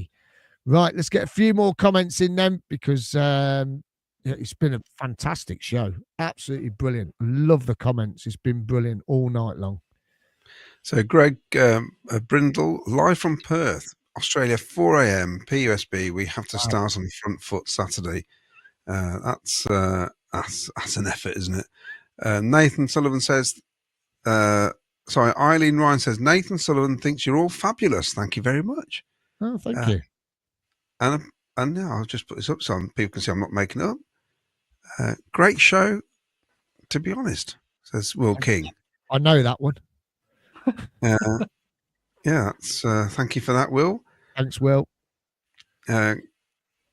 Brian Cronin says, going to be tight Saturday as usual. League will change on numerous occasions. Hopefully we can get over the line. I'm going for 2-1 Cov win. The Less Deceived says, Coventry... I'll get it up. It will show up in a minute. Anyway, Coventry Italian fans, here's another one. Not so confident, I have to say. Whereabouts are you, the Less Deceived? Steve Price says, it's going to be tough and nervy, but our great support will bring us home. Our home record shows what a difference the Sky Blue Army can make. Come on, City. I'm surprised Steve's going to be here because he normally follows the Welsh egg chasers nowadays. Yes. It's interesting because the Middlesbrough fans on that podcast was saying that everybody knows that it's an intimidating place to play now, which I thought, wow, I never thought in my lifetime I'd hear that. I must admit. Yeah, so I suppose it is if you're all cheering the same way.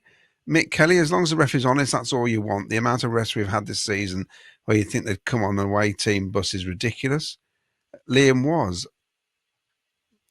He says, a referee's professional who won't risk his career just to get us into the playoffs. Trust me, he's a high profile for a reason. There used to be one years ago from rugby. He was a Cov fan. He never refereed us ever. Paul Stratton, Jack, don't appreciate being told what I have to do on Saturday. I have no faith in Collins. His mistakes have cost us automatics already. I will support the team 100% as always. My opinion is mine. That's fair enough, Paul. I think with football fans, we've all got opinions, and our opinions are always right. Simple as that. I shouldn't have to We don't tell always you. agree. We don't always agree, but you know.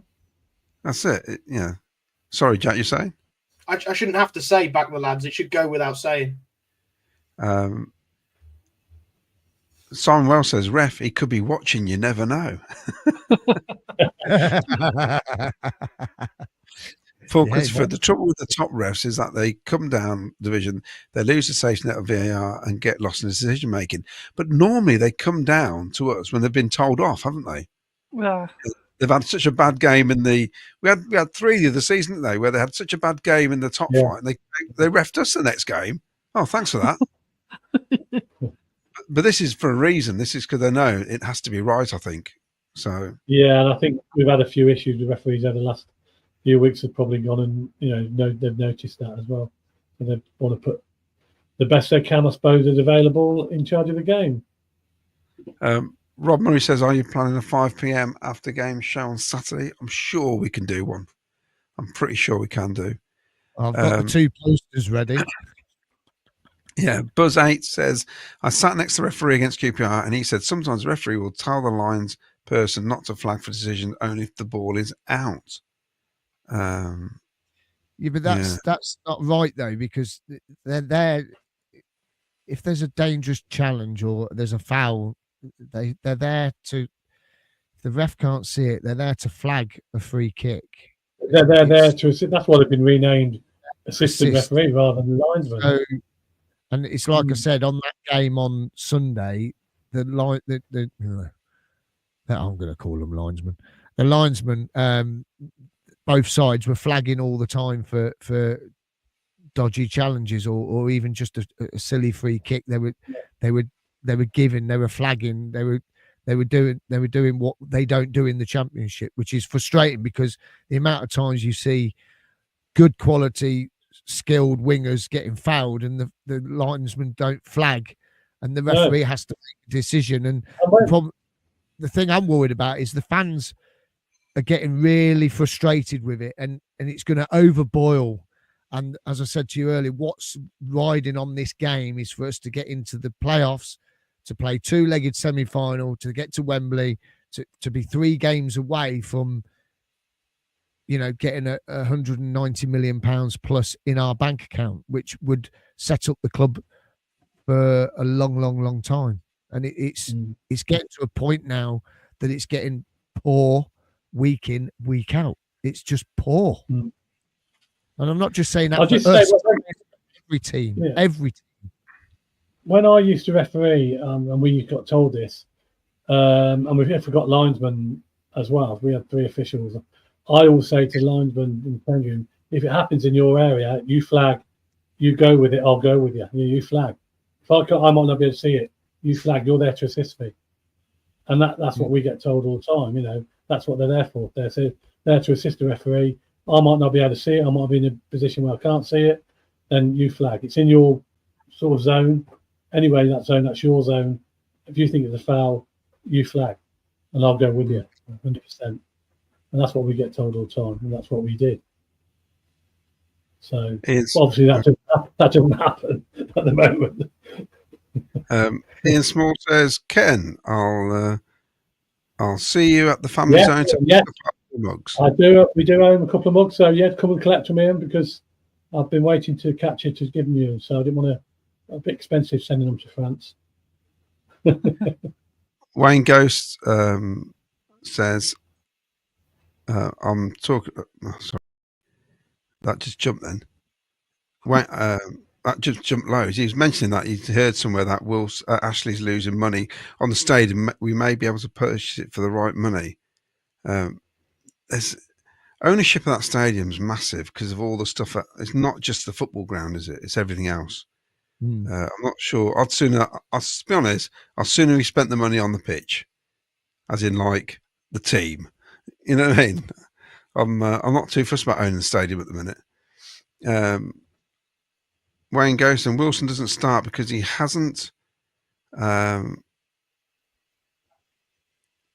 hasn't for such a long time. It would be madness to start him in a game as important as this. Yeah, I'll be very surprised if Collins wasn't starting. Marky Boy says maybe Lampard calling out refs at recent games has drawn the spotlight on Saturday's match, hence the Premier ref. I think a lot of people will agree with you, Marky Boy. I think that's what's happened. It just seems really odd because there's other important games as well, isn't there? Yeah. Can I just put this one up? Tully says Brian Tully in Coventry, when Miles said this is the ref, some old song called "This Is Your Life" from the smart speaker came on.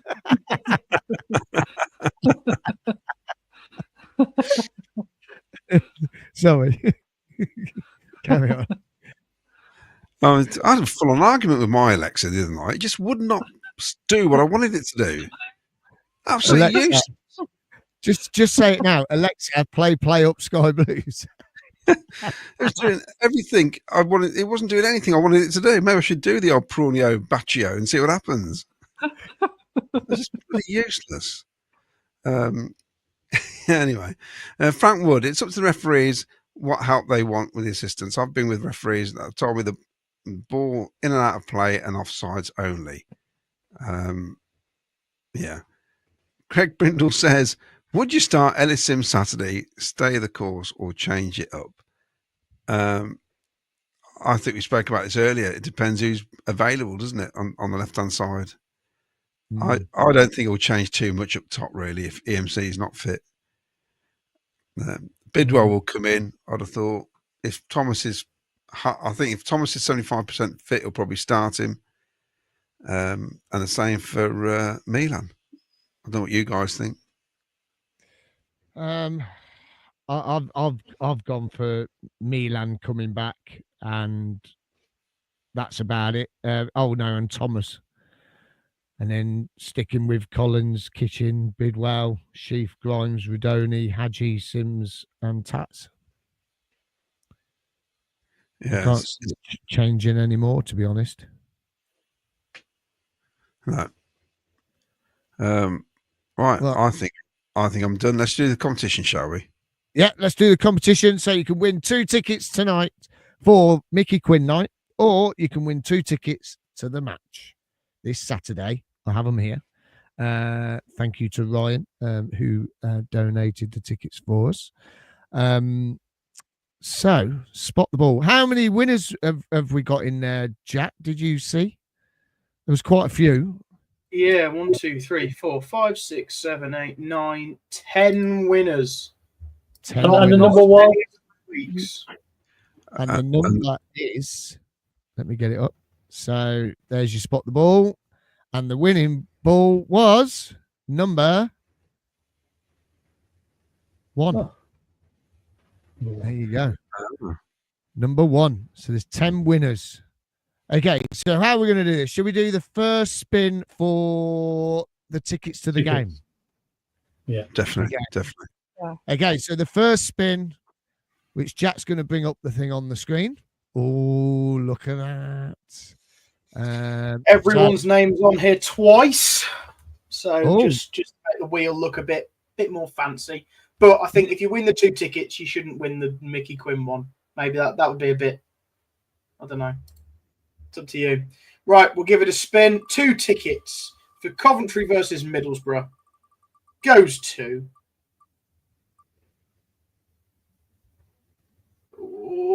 James Hawker. James Hawker, congratulations. You won the 2 tickets for this weekend's game. If you can drop us an email, please. If you send me your phone number on email, and or if you want to come tomorrow night to Micky Quinn, you can pick them up. And if not, send us your phone number. I can text you, and I can meet you at the ground on Saturday and give you the tickets. Okay, so now we've got 2 tickets for the Micky Quinn night.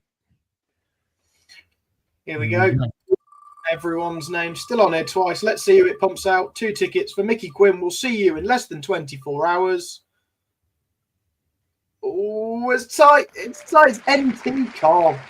NT Cov. Again, if you can send us your email, send us an email, and it's going across the bottom of the screen, and send us your details. We can meet you at Micky Quinn tomorrow night. We'll leave the tickets on the desk, and you can just pop along and come and meet us at the Walsgrave Working Men's Club. So congratulations, everybody who entered. And yeah, brilliant stuff. Superb. Love that spin the wheel. You need to show me how to do that, so when you're not here, I can do it, or someone else can do it. Show Claudia or Vicky or Ken.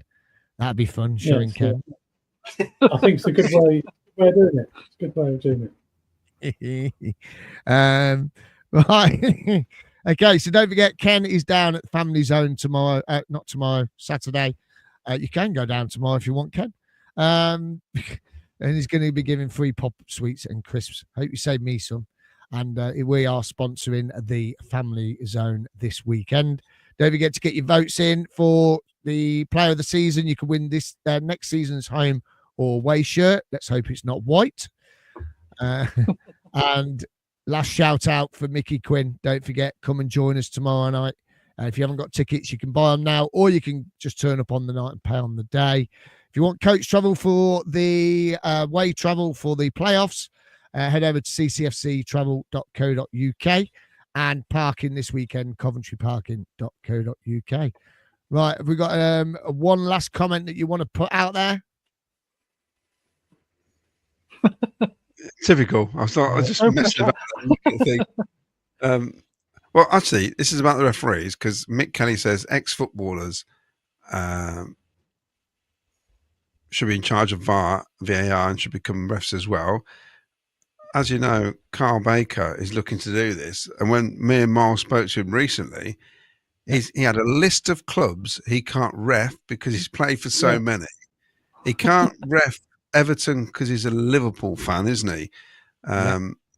And he had to delete a load of tweets from his ex account, whatever, going back from about 2012 or whenever it started, in case there's anything there that might be construed as not, if he called a team a bunch of gits they are, he had to delete all of it. So it's huge scrutiny if you're an ex-footballer. So if you've played for like a stack of clubs, you might as well forget it, because who are you going to ref? I think it's, you can't ref Everton, Liverpool, Coventry, Milton Keynes, Wimbledon. Who did he play for in non-league? Nuneaton, Brackley. You can't ref for any of those. It goes, and it's rival clubs. It goes on and on and on. It's ridiculous. Yeah. But I think then the one thing we haven't said is give a prediction, have we? Before we go, Yeah, we're going to do that. Yeah, we'll come to Ken first. 3-0. Oh, okay. 3-0, no method. 3-0, no messing there. Yeah. Jack. 2-0 win. Vicky. I'm going to go 2-1. I can't see it being a straightforward afternoon. I think we'll concede and then we'll have to come back, and then we'll get into the playoffs by coming back to win. Okay. Claudio with the mayonnaise. The mayonnaise. Anyway, And the paracetamol. paracetamol. Paracetamol. Obviously, my heart is saying, come on, nice, easy 2-0. Let's get it done and dusted in the first half. So it's 1-1. Well, I think we'll draw, but we'll still do it, and it's going to be nerve-wracking. I think, and knowing us, we'll probably finish first, and we're waiting for a couple of games to finish or something. But I think we'll do it. I don't know what the score's going to be. I just think somehow we'll do it. So what are you saying? We'll do it. I can't give a prediction. No, you've got to give a prediction. You can't. You just said you've got to do predictions, and now you're saying I ain't going to give a prediction. Unbelievable. Come on. I need a wee. 1-1. See? Oh. Well, we're not going to. Well, not guaranteed to do it, are we? 1-1. Yeah, we can do it at 1-1. We can go fifth. Yeah, not guaranteed though. Yeah. No, but I'm saying I think we'll get over the line. Just. Yeah. Right. I'm going Sims hat trick. Oh, Claudia, what are you laughing? No, I'm going Sims hat trick. William? Honest. Sims hat trick. And I'm going 5-0. Blimey. Fine. In the 80s, Bucks Fizz released a song called "In the Land of Make Believe." I've written it down. 5-0. 5-0. We're going to win 5-0. Ellis Sims hat trick. Put a quid on it. I hope you're right. I really do. What are the odds of that? What are the odds of that? I stopped betting on Ellis Sims when the ref robbed me of all that money that time. That really did my head in. Do you know what? Lee Dan agrees with me. Look, yes, Miles. I'm just going to leave it there. I'll be happy with 3. No, we're not putting that one up. We're not. No, it's that. Yes, Miles. We're putting that one up. We've all been smoking some everybody tonight, by the way this show's gone. I'll tell you what, we didn't even do all our subjects. It don't really matter, does it? At least we put some smiles on people's faces. And that's what it's about tonight. It was about to give positivity, sending positive vibes to the Sky Blues, the players. And we know some of them are watching. Good luck, lads. We believe in you. We know. We believe in you. See, Wowsy says 6-0. Boom. Why not? Because do you know why I say 5? I know at least one of them's watching. Yeah, we do. Exactly. And 100%. Do you know what, though? 20 years ago yesterday, yeah, we left Highfield Road. And look what happened that day. And the sun was shining. And everyone was wearing sky blue. So what's going to happen tomorrow? Saturday, I mean. Tomorrow, I don't know what I'm doing. What am I doing tomorrow? Oh, yeah, we got Micky Quinn. Anyway, listen, that's it. Have you all enjoyed yourselves? Yeah, fantastic. Yeah. Good. Claudio's waiting to do something. What are you doing? Nothing. Oh, okay, good. Right. An impression. I think it's going to be an interesting, and I think selection will be interesting, and there could be some surprises in there as well. So there you go. Yeah, there will be. And we're going to leave it there. I'll leave it there. I'll leave it there. Greg Brindle, great show. PUSB, play for the badge, play for the fans, play for the team, play up Sky Blues. We'll leave you there. Big play up Sky Blues, everyone. We'll see you down at the Wolvesgrave Club tomorrow night. If not, come and say hello around the ground on Saturday. Don't forget Ken's up at the Family Zone. We love to chat to you. Absolutely brilliant. And listen, thank you so much for your support. Let's fingers crossed this isn't the last show of the season on a Thursday. I mean, we're going to do other shows, but I'm on about the last show of the season talking about the game. So let's just fingers crossed we do this, and we've got another 3 games to go after this. It'd be fantastic, wouldn't it? Just to finish off the year. It would be brilliant. Big play up, Sky Blues. We'll see you later. And, well, Claudio and Nat, I'll see you on Saturday afternoon. We'll see you tomorrow. Take care. Thanks for watching. Don't forget to give us a like and subscribe. Play up, Sky Blues. Yeah, Play Sky up, Sky Blues.